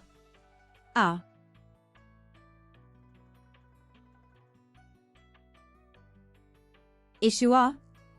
Is it really you? A ghost. A ghost. No, stay back. Stay away from me. It wasn't me. I didn't harm you. Wang Rui, do you still remember? That day, under the pear tree in the back garden of the Su estate, you stopped me and handed me a poem on a handkerchief. Your hands were so nervous, drenched in sweat. You said you fell for me at first sight, and would marry no one but me in this life. You said if you could have me as your wife, you would treasure me, cherish me, love me, and protect me, and never betray me in this life. Later, you went through the 3 letters and 6 rites, and solemnly sought my hand in marriage. In front of my parents, you knelt upright and pointed to the heavens, and swore, honored father-in-law and mother-in-law above, I, your son-in-law Wang Rui, am blessed to take Ishua as my wife. It is the fortune of 3 lifetimes. In this life, I will do everything in my power to keep her safe, and never let her suffer the slightest grievance. You said it clearly back then. I, Wang Rui, hereby swear before heaven that in this life, there will only be Ishua, my one and only wife. I will never take a concubine. I will never have a second heart. If I break this oath, may lightning strike me from the heavens, and may I die a wretched death. The oath still rings in my ears. Wang Rui, tell me, when will that retribution of lightning and a wretched death come? Ah. I'm sorry. You say you're sorry? I really didn't mean to kill you. That shove. I was just mad with rage. I didn't want you to die. I'm sorry. I deserve to die. I'm a scoundrel. You beast. Then my sister's true remains. Where exactly did you bury them? Under the pear tree in the courtyard of my residence. I was afraid the truth would come out. So I found a young woman who had died of illness, gave her family a little money, and buried her bones in Ishua's grave to pass her off as Ishua. I thought, if anyone ever grew suspicious, an autopsy wouldn't reveal Ishua's true cause of death. Lord Chief Justice, the murderer has confessed fully. The murder process, the cover-up method, and the location of the true remains are all clear. Can this case be closed?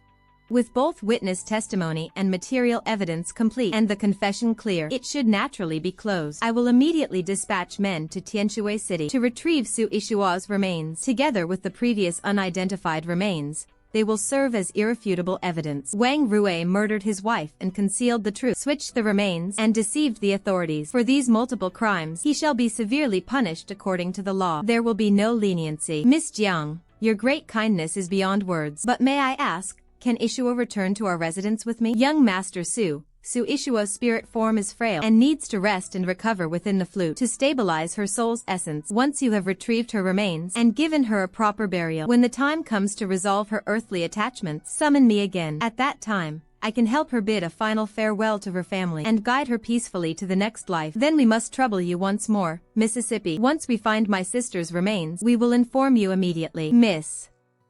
Brother, don't be sad. The murderer has been brought to justice. My heart is at peace now. Please take good care of yourselves.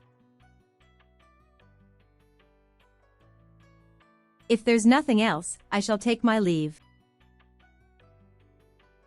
Miss Jiang. Our agreement for 3 days from now is hereby void. After today, I have witnessed your abilities firsthand, there is no doubt. You've been busy all morning and it must have been mentally taxing. I wonder if Miss Jiang would do me the honor of joining me for a simple meal? Alright.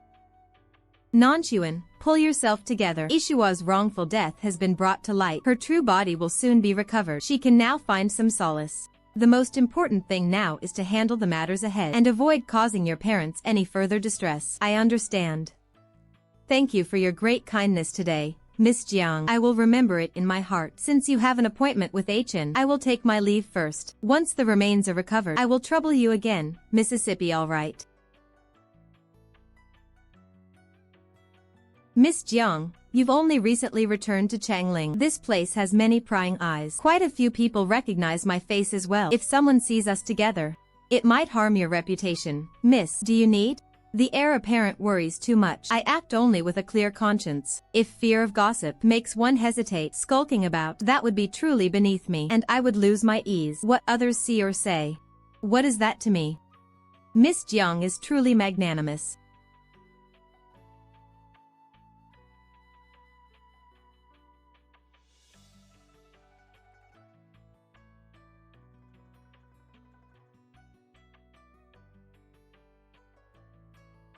Jinshin, what a coincidence. This is Miss Jiang. And you are? Ha ha ha. Miss Jiang, this is Chu Yanzhao. Master Chu. Yanzhao, I heard you've already gone to the Jiang household to present betrothal gifts and propose. Then this Miss Jiang should, by rights, be your future elder sister. Oh, so it is Master Chu. We met last night. No wonder he looked somewhat familiar. It's nothing. Jinshin and Miss Jiang, this is Yanzhao. Apologies, we're a bit pressed for time, so we must take our leave. Of course. Please, go ahead, you two.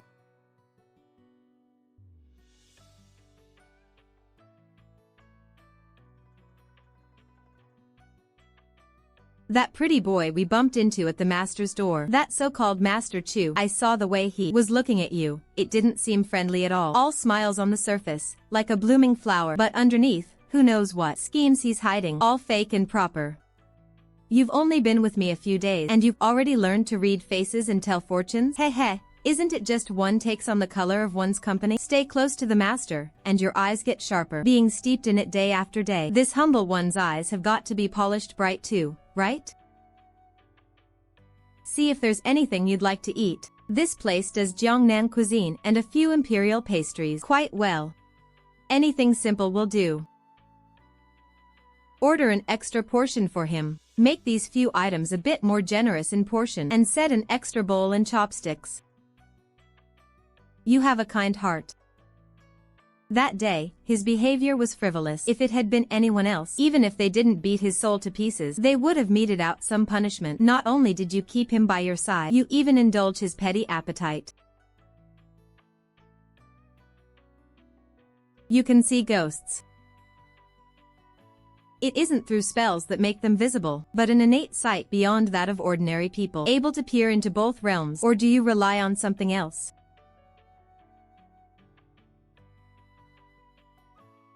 I can see them. Since childhood, I've occasionally glimpsed shadows and traces invisible to ordinary eyes. At first, I didn't understand, and it troubled me greatly. I was nearly mistaken for having hysteria. My mind thought to be damaged. Later, by chance, I met a wandering monk. He gave me this string of prayer beads, saying they could guard my spirit, calm my soul, and steady my mind. After wearing them, though I still see them, most now actively avoid me. So things have been much quieter. May I take a look? Truly a fine object. Gentle, pure yang energy wraps around you, forming an invisible barrier. Common spirits instinctively dislike this aura, and so they keep their distance. The one who crafted this and carved these runes not only possesses profound cultivation but also deeply cherishes the way of balance. The intent behind it is remarkably subtle. No wonder when Suishua appeared, though you showed surprise, you lacked the fear and panic of an ordinary person. So you've long since grown accustomed to such sights. I have felt your sincerity. Now we can begin discussing the real matter. Clever and perceptive. Unbound by worldly formalities, as expected of one raised in a Buddhist temple.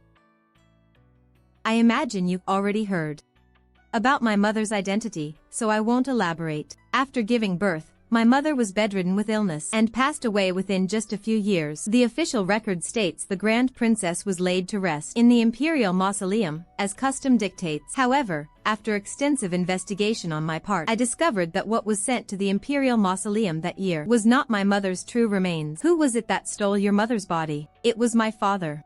He secretly switched my mother's remains, hiding her true body away.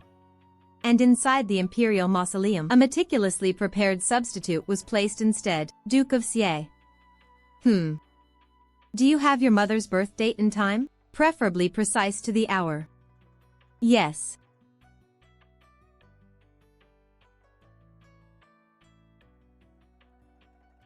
The Earth axis tilts southward. The leaf fire hides its trace. Your mother's remains are not in the north. Both the hexagram and my spiritual sense point to the south. Moreover, her energy signature is concealed extremely deep, shielded by powerful external forces or unique terrain, cut off from the workings of fate. Your father must have sought out a master of profound skill back then. This arrangement was no casual burial. To pinpoint the exact location, a birth date calculation alone is far from enough. Indeed. All these years, I have never ceased my search.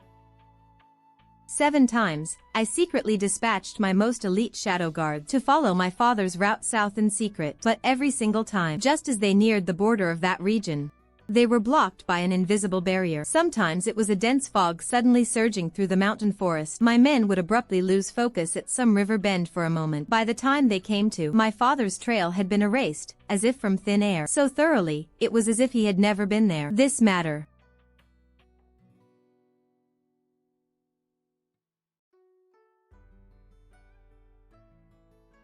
Wicked creature. What about him? Is this matter very urgent? Urgent, yet not.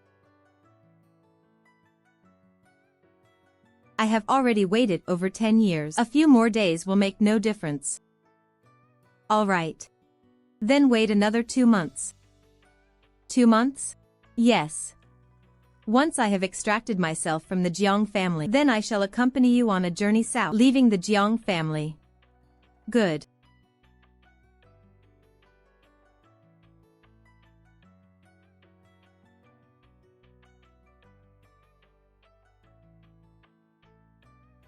Not to your taste? No.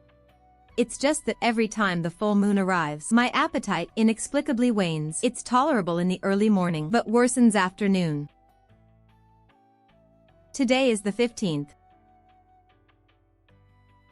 Then I shall come over earlier tonight. Not bad. You show commendable awareness, knowing to spare your companion. My thanks, heir apparent.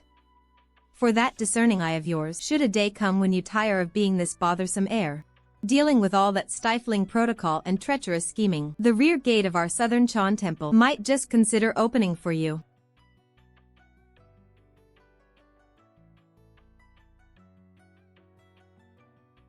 Lady Jiang jests. Since your appetite is poor, might you still manage a few of these pastries? Or shall I have the kitchen prepare a lighter soup?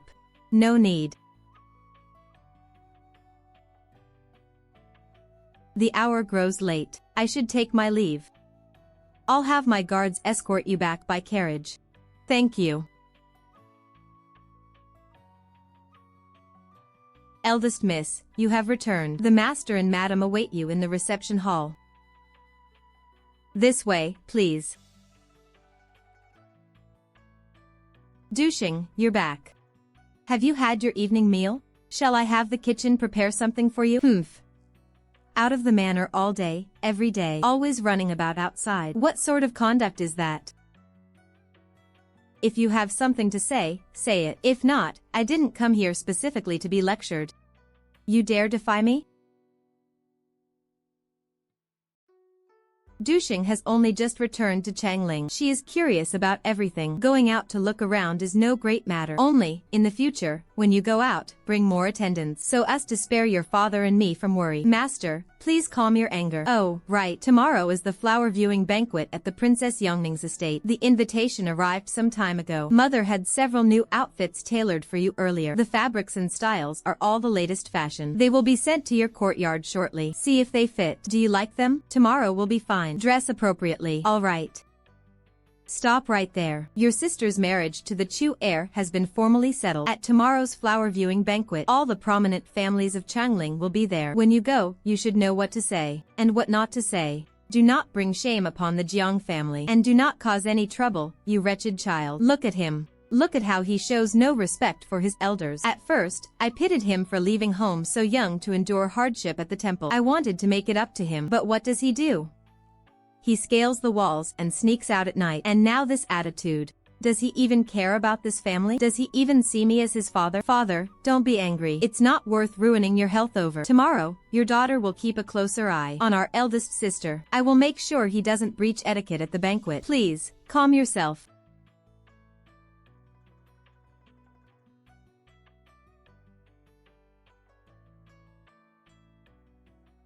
Eldest miss, you've returned. Xiao Wan, go fetch me 2 sets of bedding. Yes, this servant will go at once. That will do. You may leave. Tonight, no matter what sounds you hear, do not come in. Also, if the madam sends anything over, there's no need to call for me. Just accept it.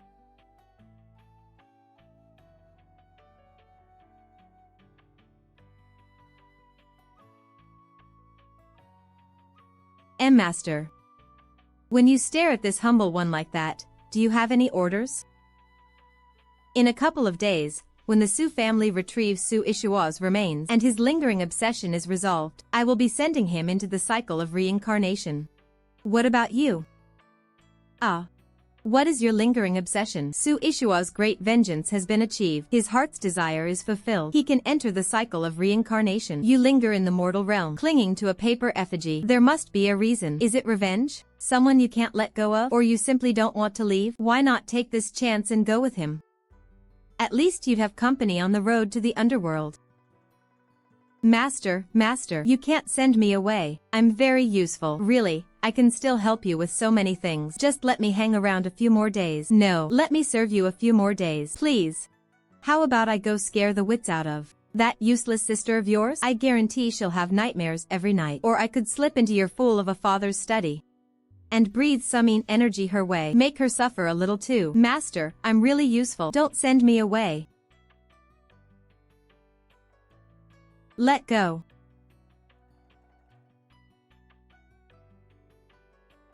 None of that nonsense. I'm asking you, what is your true obsession?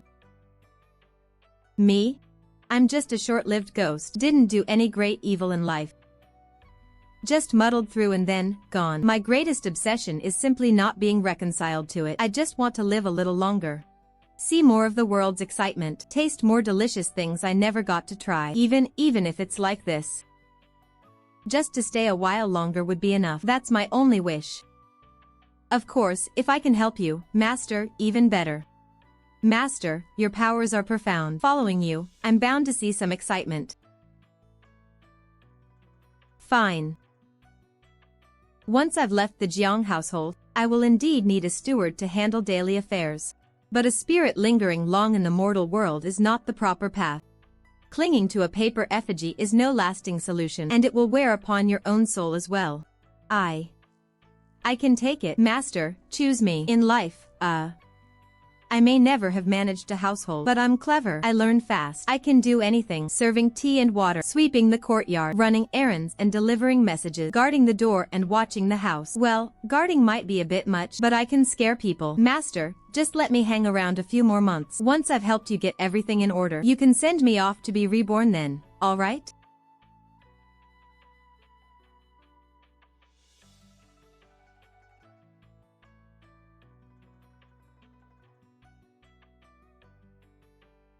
So, is there any improvement? If it doesn't work, are you going to repay kindness with malice? I'm afraid the baleful aura inherent in my fate, if rashly touched, might transfer to you, causing you even more suffering. That tiny bit of baleful aura inside you? The moment it enters, it'll be swallowed by what's in me.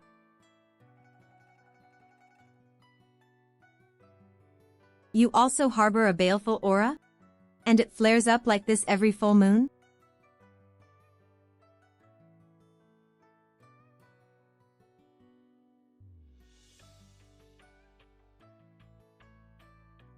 Miss Jiang.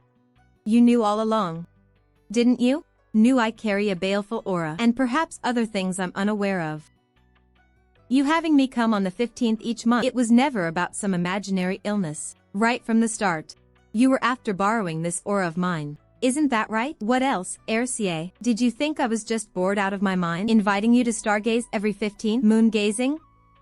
Your fate carries the purple, way noble aura, innate and majestic, yet entangled with a baleful aura, yin and yang interwoven, a rare suppression body in this world. Coincidentally, I have something unruly inside me too, needing a touch of your noble aura each month to suppress it. We each take what we need. Mutual benefit. When I said I treat illness by reading faces, I wasn't lying.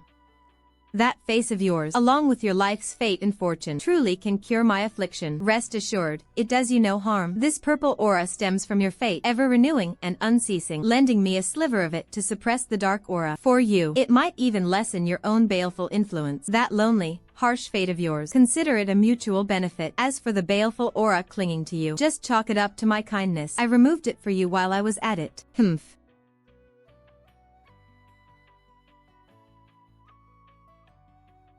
Young Master Xia, strict separation of the sexes. You'll just have to make do.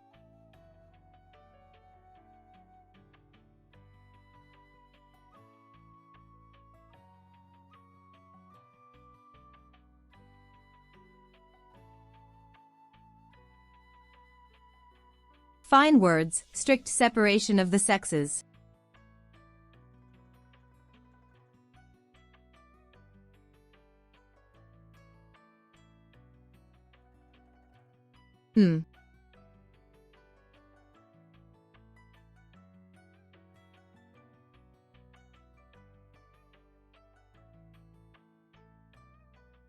Eldest miss, are you awake?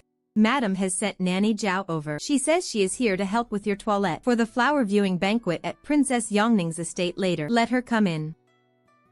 This old servant pays respects to the eldest Mississippi. Madam ordered this old servant to attend to eldest Mrs. Toilette. Thank you for your trouble. The noble ladies of Changling City. This old servant has seen quite a few. Yet eldest Mrs. bearing and appearance are like the bright moon in the sky, not one bit inferior to theirs. Miss Jiang truly possesses a heavenly grace. Miss Jiang, at today's banquet, there will be many eyes and much gossip. How about you make a paper vessel for me as well? I'll go with you. I can always help keep a lookout. No need. Your situation is different from Wang Dazhuang's. His soul is whole and resilient, with only a thin thread of obsession. Attaching to a paper effigy causes him little loss, though your resentment has been resolved. Your soul form is weak. Forcing an attachment to an external object would only accelerate the dissipation of your soul force. It would be detrimental to your reincarnation. Rest peacefully and nurture your soul within the flute until your elder brother comes to take you home. The circle of noble ladies in Changling. I knew a thing or two about it in life. There are those with true, forthright natures, but those who smile to your face and stab you in the back are not few. The rivalry, the schemes, the rumors. At times, they are more fearsome than swords. Be careful in all things. Indeed, the human heart is more terrifying, more monstrous than any ghost. Come on.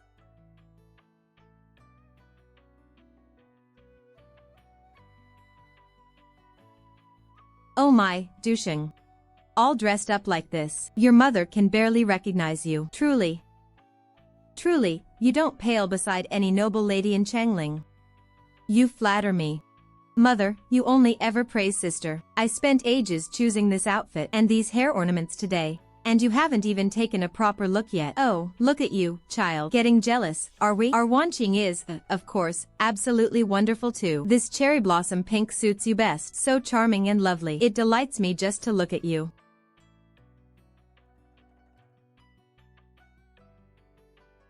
Ah. Come on.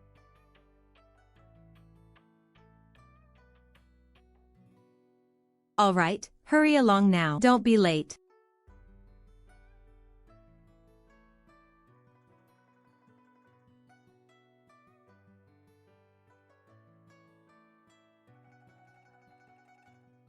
Once you're at the flower viewing banquet, with so many prying eyes, remember to watch your words and actions. Don't get into any arguments, and don't bring up anything that shouldn't be mentioned. Ha ha ha, oh my. So this must be the eldest daughter of the Jiang family. What a fine appearance. Her whole bearing, even more exquisite than a figure in a painting. Have you read any books? Practiced any calligraphy? Replying to Madam, I was raised in a Buddhist temple since childhood. I have not read the 4 books and 5 classics, or the admonitions for women. What I peruse most daily are Buddhist scriptures and texts. In my spare time, I also read some miscellaneous books on ghost catching, talisman drawing, and geomancy. Ghost catching? Talisman drawing? Haha, the eldest Miss Jiang truly has a unique disposition. Most intriguing.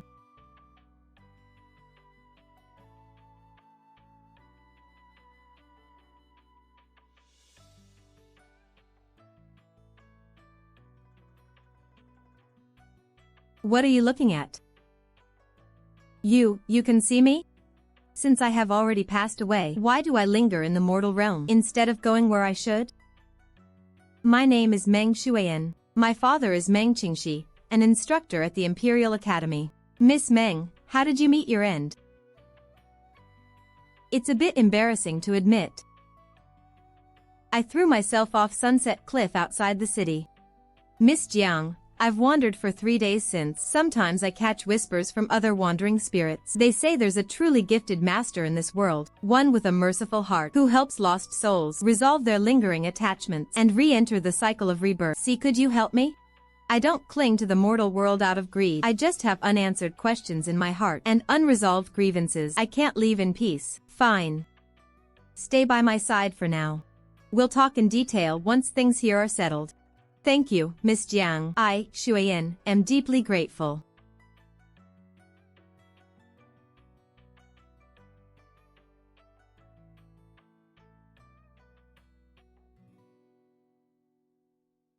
Miss Jiang. What a coincidence.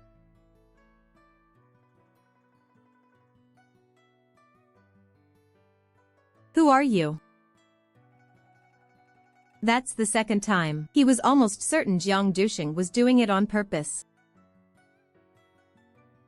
Miss Jiang, you truly forget people easily. However, to be the first man whose face you can't remember, I suppose that's a unique honor for this Chu. Then allow me to introduce myself once more. I am Chu Yanzhao. My father is Prince Chun. We met briefly yesterday at the wine house, with you and Jinchen. Oh. Miss Jiang, a moment. You and the heir Xia seem quite well acquainted. Heir Chu, if you have such idle time to worry about, how will I know heir Xia? Wouldn't it be better to put that effort into figuring out how to appease my dear sister?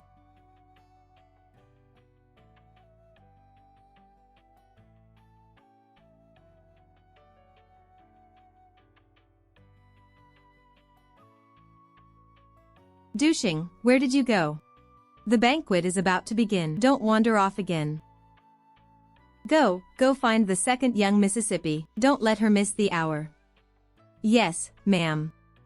Look, that is my mother, Zhang Yanran.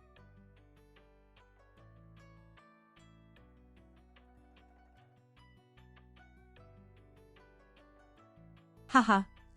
The Princess of Yongning and the County Mistress of Jiahua have arrived.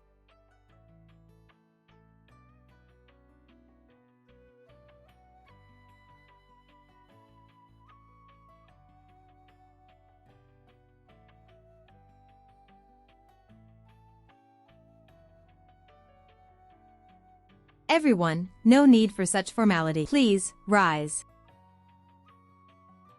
Madam Jiang. So this must be the Jiang family's eldest daughter, just returned from the Buddhist temple. Indeed, she carries an air of refined detachment, truly extraordinary. Your Grace flatters me. Duxing, come forward quickly. Pay your respects to Her Grace. Jiang Duxing pays respects to Her Grace. Oh my, it seems the tranquility of the temple has made one accustomed to quiet, unfamiliar with the customs of our Changling city. When meeting Her Grace, is a mere nod of the head sufficient? Madam Jiang, you are so adept at managing household affairs. Yet how is it that in teaching your daughter proper etiquette, propriety lies in the sincerity of the heart, not in empty gestures? One may kowtow 1,000 times before the Buddha, yet it may not be true reverence. Bending one's spine before others may not be true respect for me either. Observing your countenance, madam, your household should be blessed with abundance. Yet the deep furrow between your brows suggests recent excessive worry, fear, and dread. You spout nonsense. This is simply preposterous. There, better now. These are but trifling matters. Miss Jiang's forthrightness is rather refreshing. Today is meant for enjoying the flowers. Why be constrained by hollow formalities? Madam Jiang, your daughter here possesses quite a candid nature. Thank you, Your Grace, for your magnanimity. Well then, don't all just stand there. Follow me to the flower hall. Miss Jiang, the way you just spoke to Madam Wang, from what I knew in my lifetime, she is hardly a magnanimous person. She has always been one to bear grudges and seek revenge. The pen and tongue of a censor are the sharpest of all. If she whispers in Censor Wang's ear, it could very well bring trouble to Lord Jiang. It doesn't matter. I find that so-called father of mine rather disagreeable myself. If this gives him a headache, I might actually get some peace and quiet. Elder sister, just now, you and brother Yanzhao over there, what were you talking about? Huh? He didn't manage to sweet-talk you into submission, and you still came to ask me? You're a tiny bit cleverer than I imagined. Sister, my betrothal to brother Yanzhao is a settled matter between our two families. Both father and mother have given their consent. I must ask you to keep your distance from him, lest you invite unsavory gossip for no reason. Then I take back what I just said. You are still quite foolish. Seeing as we still share a faint bond of blood, I'll offer you a word of advice. Break off your engagement with that brother Yanzhao of yours as soon as possible. He is by no means a worthy match. I knew it. Your sudden return bodes no good. You're simply coveting brother Yanzhao. Don't you even think? I'm telling mother. The Buddha is merciful, but even he cannot deliver fools. The second Miss Jiang is deeply infatuated with the Crown Prince heir of Chu. Speaking so bluntly, she is unlikely to heed your words. She may even come to resent you for it. Let her be. Those who cling stubbornly to delusion will ultimately reap the bitter fruit themselves. My warning is given only once. Ha. Ha.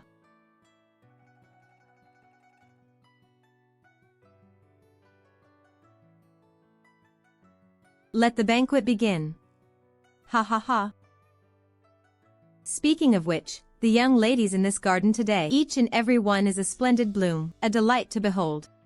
Madam Jiang, your two daughters are especially outstanding. The first Miss Jiang in particular, with such grace and bearing, to have been hidden away in a Buddhist temple all this time. What a pity. I imagine the threshold at your home is being worn down by all the matchmakers calling upon you now.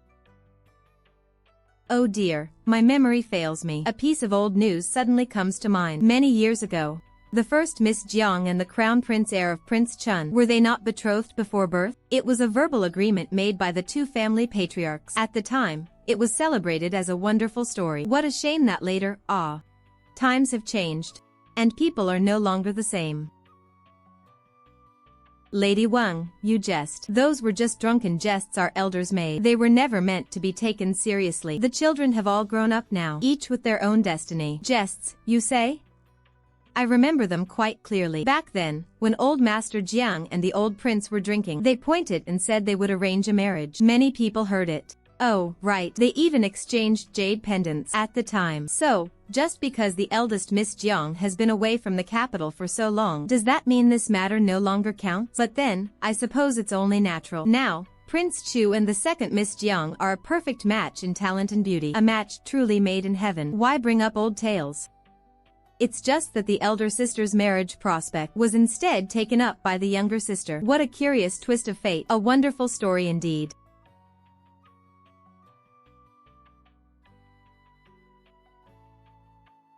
Lady Wang. You seem unusually preoccupied with other people's old stories. It was merely idle chat. Eldest Miss Jiang, please don't take offense. I take no offense. I merely find your memory, my lady, to be somewhat inconsistent. You can recall another family's drunken jests from over a decade ago, yet you seem unable to remember my earlier advice to you to set your household in order and calm your mind and spirit. It seems your heart fire is burning on empty right now, and your liver qi is stagnating, affecting your eyes. I fear you'll suffer from restless dreams and night terrors again this evening. As for what you said about the elder sister's marriage being fulfilled by the younger sister, that is a grave misconception. Marriage ties are ordained by heaven, while human affairs are tangled and complex. Each person has their own karmic path, and each person has their own choices. A casual jest from days gone by is like a spring blossom fallen to the ground, leaving no trace once the wind has passed. Some cling desperately to picking up withered petals long since turned to mud, mistaking them for precious treasures. Others simply look ahead, where a far grander world awaits. Why turn back and quibble over a speck of dust? Moreover, I was raised before the Buddha from a young age, listening to the Dharma and the sound of chanting, accustomed to seeing oil lamps and ancient scrolls. What my heart now seeks has long transcended the petty romances of this mortal world. Madame Wang judges others by her own measure, speculating about me with the mindset of a woman confined to the inner chambers. That rather underestimates me, and also underestimates the Dharma's wisdom. Miss Jiang's mind is so clear and perceptive, her insight truly extraordinary. She is indeed no ordinary person. The past is behind us. The future holds promise. Today's flower viewing banquet is solely for enjoying the spring scenery. Let us speak of nothing else. Come, everyone, try this newly offered honey brew. So refreshing and delightful. Perfect for this season. Yes, yes. Miss Jiang, you have likely offended Madame Wang quite thoroughly with that, and the second miss as well. She has so many debts, one more hardly worries her. Besides, with some people and some matters, avoidance does not bring peace. The spring light is truly splendid today. That all you ladies and young misses could come pleases this princess greatly. Now that the banquet has reached this point, I imagine you are all somewhat weary. The garden scenery is excellent. You may stroll about at your leisure or take your leave for home as you wish. Please do not stand on ceremony. Madame Jiang, your eldest daughter possesses a striking spirit, and her conversation is most refined. I find her company quite congenial, and wish to keep her for a while longer to chat. You and the second miss may return to your residence first. Later, I shall personally send someone to escort Miss Jiang back safely. The princess's favor is a blessing for my daughter. This subject wife shall take her leave then. Du Sheng is young and thoughtless. If her words were in any way improper, I beg the princess's generous forgiveness. Madame Jiang is too modest. To me, Miss Jiang seems most sensible. Wan Qing, let us go.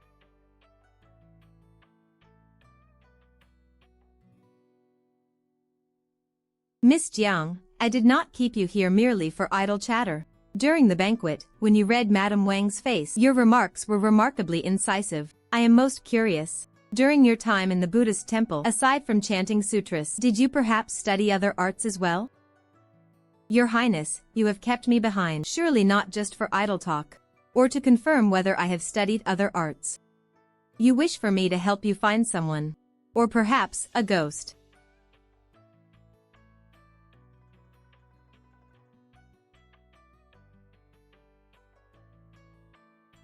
Miss Jiang, why would you say such a thing? Whom would I need to find?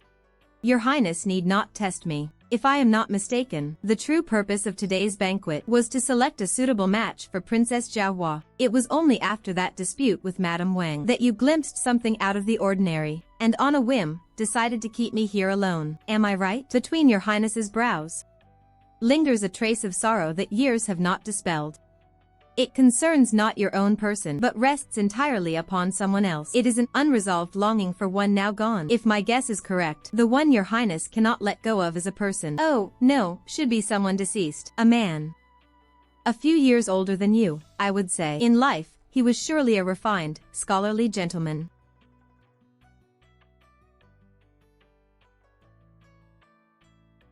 Jiang Dusheng, do you know the consequences of deceiving me and discussing palace secrets?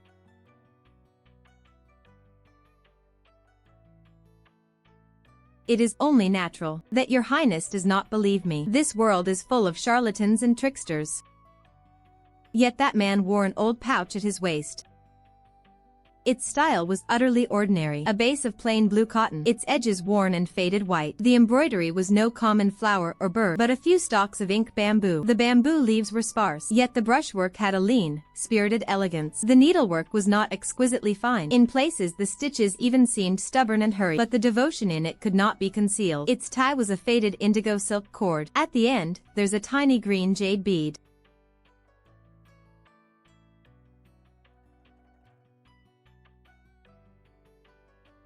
He's really still here? Is he all right? No.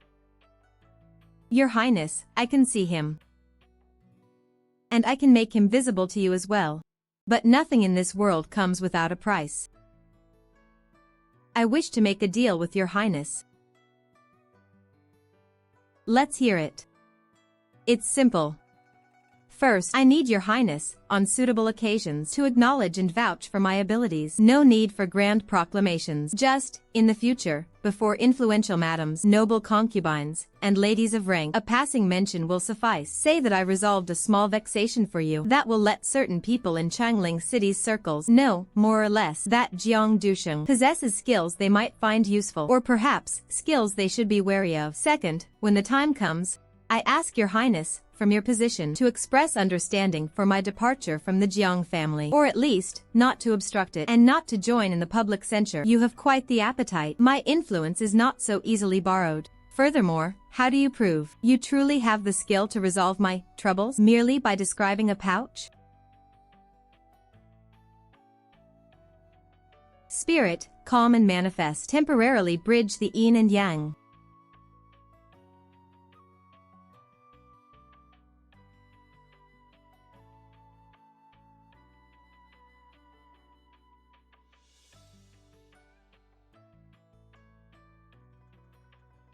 Achoo. Jower. Qinghe, it's really you. You've been here all along? Forgive me, Achoo. The illness came on so suddenly, but I couldn't bear to leave. To see Jower grow up. This father is so comforted and so full of regret. I couldn't see you wed. I've missed you so much, father. Mother, she has always missed you so. I know it all. Achoo, you have endured so much. You've raised Jower so well. I am so proud of you. No, it wasn't hard. As long as you are still with me. Your Highness, County Mistress, the honored consort's spirit has reached its limit. I forced his form to manifest and helped him gather his voice. At most, he can hold for half a cup of tea's time. His soul force is nearly spent. If you have words, make them swift. Achoo, listen to me. All these years, though you could not see me, I have always been by your side. To be able to bid you farewell now, my lingering wish is fulfilled. From now on, live well. Do not grieve for me any longer. I must go now. No. Qinghe, wait just a moment longer.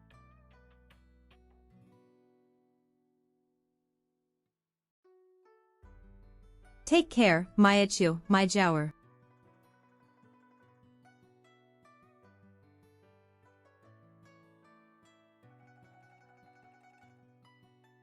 Jiang Dusheng, this county mistress has now witnessed your skill. Then what is your Highness's answer? Your two conditions. This county mistress agrees. For the first, I will seek opportunities to build your influence. For the second, regarding the Jiang family matter, this county mistress will not interfere. If public opinion turns against you in a suitable setting, I will speak a word or two in your favor. But what happened today is this county mistress's private affair. If even a whisper of it leaks out, your Highness may rest assured. The deal between your Highness and me concerns only resolving troubles and borrowing influence to stand on my own. Your family's private matters are none of my concern and will never become gossip on my lips. Good. This county mistress will send someone to escort you back to your residence. Thank you for your efforts today.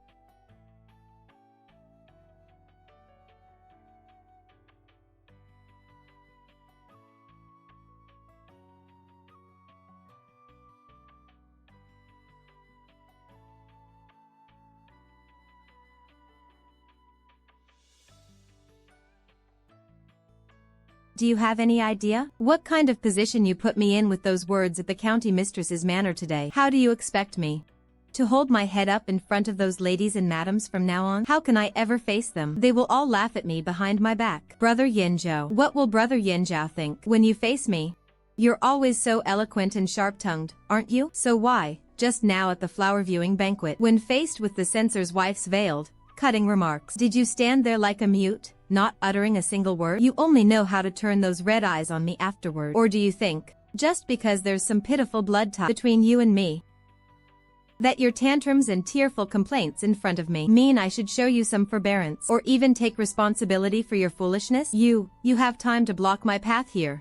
So you might as well go back and practice your elocution. If it's a natural deficiency, then find a physician to treat it. Jiang Dusheng. Jiang Dusheng, what are you doing? Why did you push Wan Qing? She is your sister. Truly, there are few with any brains in this family. What did you say? They're yours now. Stop right there. Explain yourself clearly. Wang Dezhuang, stop them for me. Those fools outside. If any dare set foot in this courtyard, give them a proper welcome with your energy. As you command, master. Just watch me. You hear that? This road is closed. Take one more step closer, and don't blame me if my breath overwhelms you.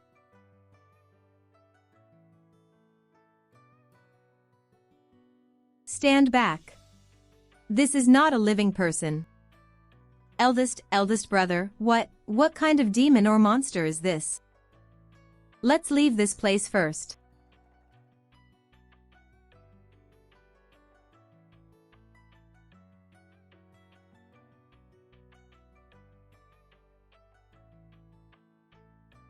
Moss. Master, you went out for a trip and brought back yet another ghost? This room is practically becoming a mortuary.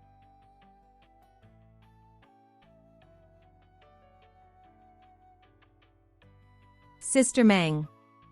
Sister Su. How can you? Sister Su, the last time we met was before your wedding. How happily you were smiling then. We even promised to write often. How can you? How could this happen? That man, he was keeping a mistress outside. I caught him in the act. He cruelly pushed me. That brute, how dare he do such a thing? My own matters aside. But what about you? How did you also? What happened to you? Who harmed you? It's a long story. Then take your time. There are no outsiders here, nor the rules of the living. We can talk through the night. Tomorrow, I will take you back to the Meng estate. Please inform the madam that Jiang Dusheng, eldest daughter of the Jiang family, seeks an audience with Madam Meng.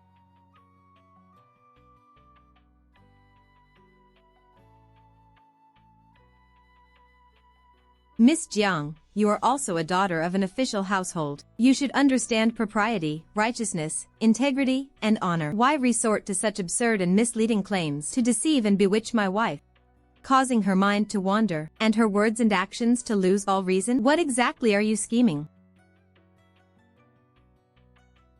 Empty room births light. The spirit answers its call. Appear.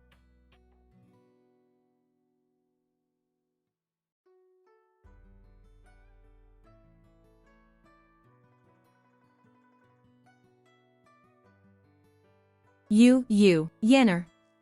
My Yenner. Mother, don't waste your strength. I am a ghost now. Without a physical form, I can never touch you again. Ha ha ha. Father. I have a question. Though I already know the answer in my heart. I still wanted to come and ask you myself. Yenna, is it truly you? Yes, Father.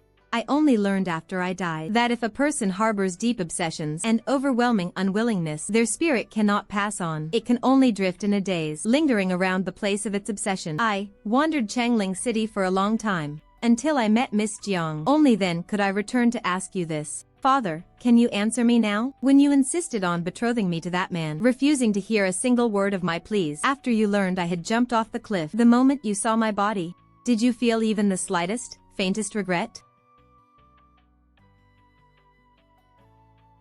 Yenner, as your father. As your father, of course I felt heartache. You are my daughter. How could I not grieve?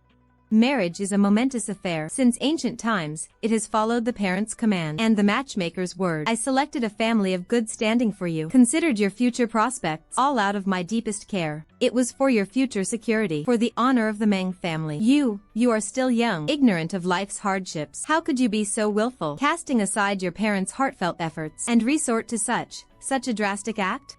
How could you expect me not to grieve, and how could your mother bear it? This is unfilial. Meng Qingxi, even at this moment, you still blame her for being unfilial? It was your pride, your rules that destroyed her. An overly fond mother spoils the child. If you hadn't indulged her all along, she wouldn't have become so extreme and willful, committing such an unfilial and rebellious act. Mother, please stop crying and stop blaming yourself. I don't blame you. Truly, I don't. I know how difficult it was for you, caught in the middle. You did all you could. Yenner. Do you truly believe I never held the slightest affection for you? All those travelogues you read over the years, the geographical records, even the poetry and storybooks tucked among the classics and histories, where do you think they came from? Without my tacit approval, do you really think your mother alone could have hidden them from me time and again, sneaking those things into your chamber? Yes, I value rules. I stress propriety, because I am Meng Qingxi, the academician of the Imperial Academy. All my life, I have studied the books of sages and walked the path of a gentleman, uphold integrity and righteousness, meticulous in every matter. That is how I earned my current reputation and position in this world. How harshly it treats women. One misstep, and it's utter ruin beyond redemption. Do you think I chose a family of good standing for you, merely for the Meng family's reputation? No. I wanted to find you a secure support, the family I sought out for you. You would marry in as the principal wife, with in-laws above to rely on, and servants below to command, free from want for food and clothing all your life, stable and smooth sailing. This was the most secure future I could plan for you. I made you study the admonitions for women, hoping you'd learn how to establish yourself in your husband's home, how to avoid reproach. I disciplined you strictly, fearing you might stray, inviting gossip and trouble, destroying yourself. You say those were ropes binding you, but, Yenner, in this world, weren't those rules also a layer of armor protecting you? I was merely protecting you in the way I thought best, that is all.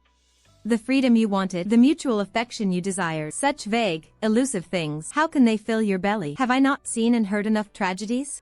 Those women who blindly married far away pursuing love, only to meet miserable ends, are there not enough of them? How could I dare? How could I dare gamble with your lifelong happiness? I tacitly allowed you to read those books, because I knew your mind was bright and sensitive, confined to your chambers and lonely. I thought, to give you some inner sustenance, to let you see the mountains and rivers beyond. Perhaps then you might feel more at ease. Perhaps then you might understand that what I chose for you was a tangible, secure life you could see and touch. I never once imagined that those books would instead give you wings to fly away. And in the end, they were your undoing. Father, why have you never spoken to me of this?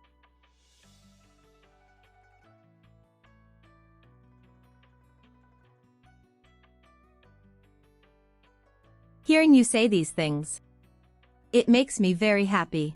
So, it's not that father didn't love me, it's just that your way of loving me and what I longed for were separated by 1,000 mountains and rivers, separated by a whole set of sage doctrines you hold as sacred. You wanted to give me the life you thought was most secure, but you forgot to ask me whether I was willing to step into such a life, whether I could even breathe in it. I think I'm beginning to understand that saying now. When parents love their children, they plan for their distant future. Father, in your own way, you built an iron-walled fortress for me, sheltering me inside, but the bricks of this fortress are cold. Its rules are the judgmental eyes of others. It is far too cold and far too small, so small it cannot contain a living, breathing person. So I no longer blame you. And father, please, do not blame mother anymore. And above all, do not blame yourself in this tragedy. Perhaps there is no one who is purely a villain. We were all just too stubborn, stubbornly guarding our own worlds, using our strength in the wrong ways, and missing every chance to truly hear one another. The bitterness in mother's heart these years has been no less than yours. She both cherished me and dared not defy you, suffering day and night, mother.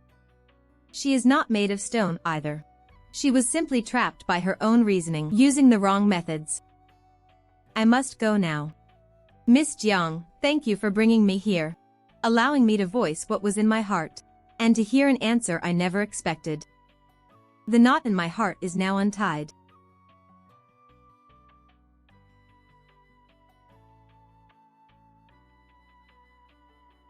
Yenner.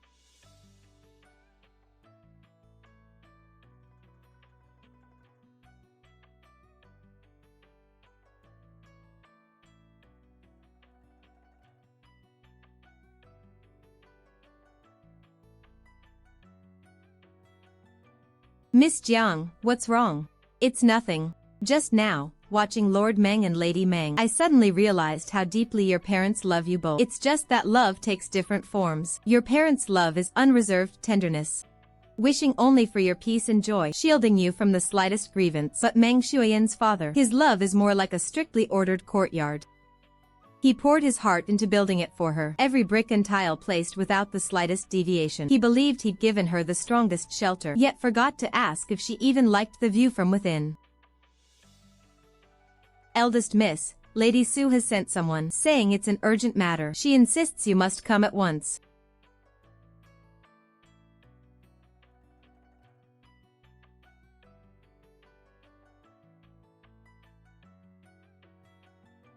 Miss Jiang, you've come. Please, take a look. Is this truly my Ishua? Miss Jiang, we're in your debt. No need to examine further. It is Su Ishua. She has returned.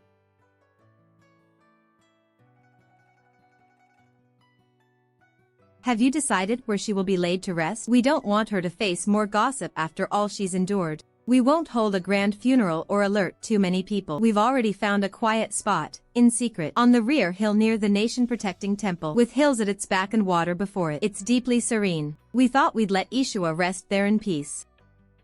Then let us go. I'll accompany you there.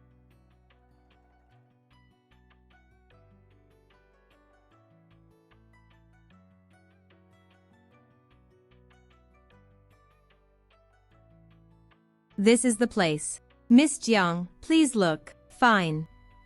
The earth's energy here is pure and clear, far from worldly strife, and faintly blessed by the temple's auspicious light. Let her be buried here. Let's begin. Have the servants and guards withdraw 100 paces. Now, I will let Su Ishua bid you a final farewell.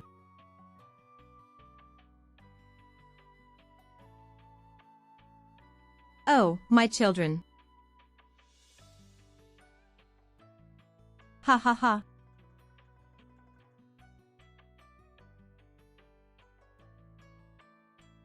Father, mother, your daughter has been unfilial. If only I had heeded your advice back then, not to marry that wretch Wang Rui.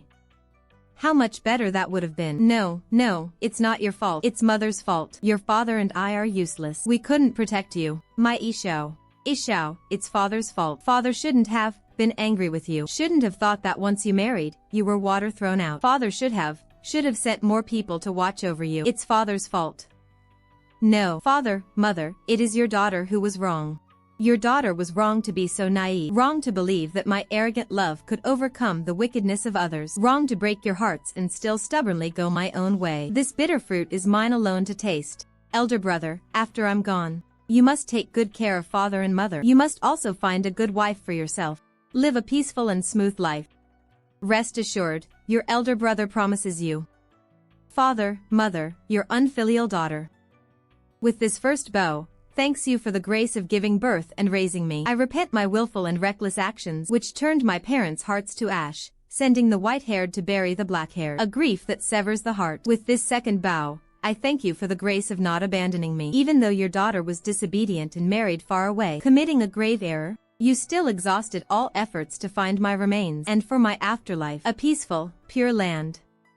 With this third bow, I bid farewell to my parents and elder brother. From now on, we are separated by the veil of life and death. I hope father and mother will no longer dwell on thoughts of me. Please take care of yourselves. May you have blessings, longevity, and health.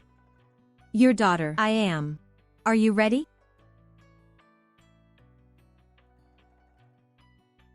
My lingering obsession is resolved. I have no more attachments or regrets.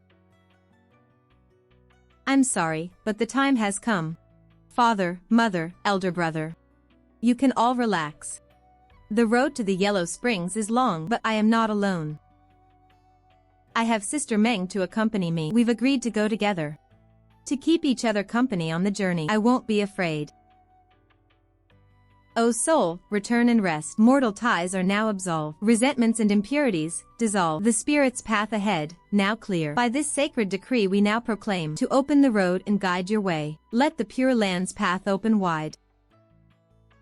Now, each of you, please place a handful of earth for Su Ishua with your own hands. In your heart, silently offer him your blessings. These blessings will accompany him on his journey to the next life. Ishua, my child, your mother says, may you forget all the bitterness of this life. In your next life, be born into a peaceful, happy home. May your life flow smoothly, free from worry and sorrow. Your father prays your spirit finds peace. In your next life, you must be safe, happy, and content. Little sister, go in peace. I will care for our parents. I will care for the Su family. May you meet a good man in your next life. Find a worthy end, and never again be battered by life's storms. The order of yin and yang is set. The soul's path is clear. The ghost gate opens. Father, mother, elder brother. Please take good care of yourselves. Do not grieve too deeply. Your daughter is leaving now. My deepest condolences to you all. Please, go back now. Words cannot express my gratitude. Miss Jiang, if you ever need anything in the future, the entire Su family will be at your service, without hesitation.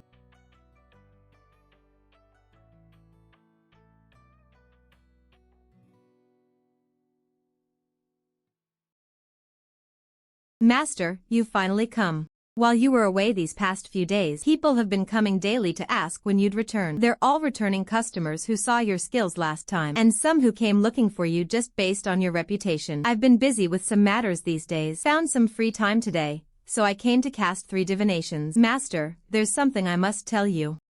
Thanks to your guidance, I will be leaving Changling in a few days, returning to my old hometown. I've already spoken with an old friend about this stall. After I leave, this spot is yours to use. The location might not be the absolute best, but its advantage is the good neighborhood. The regulars know this place well. If it suits you as well.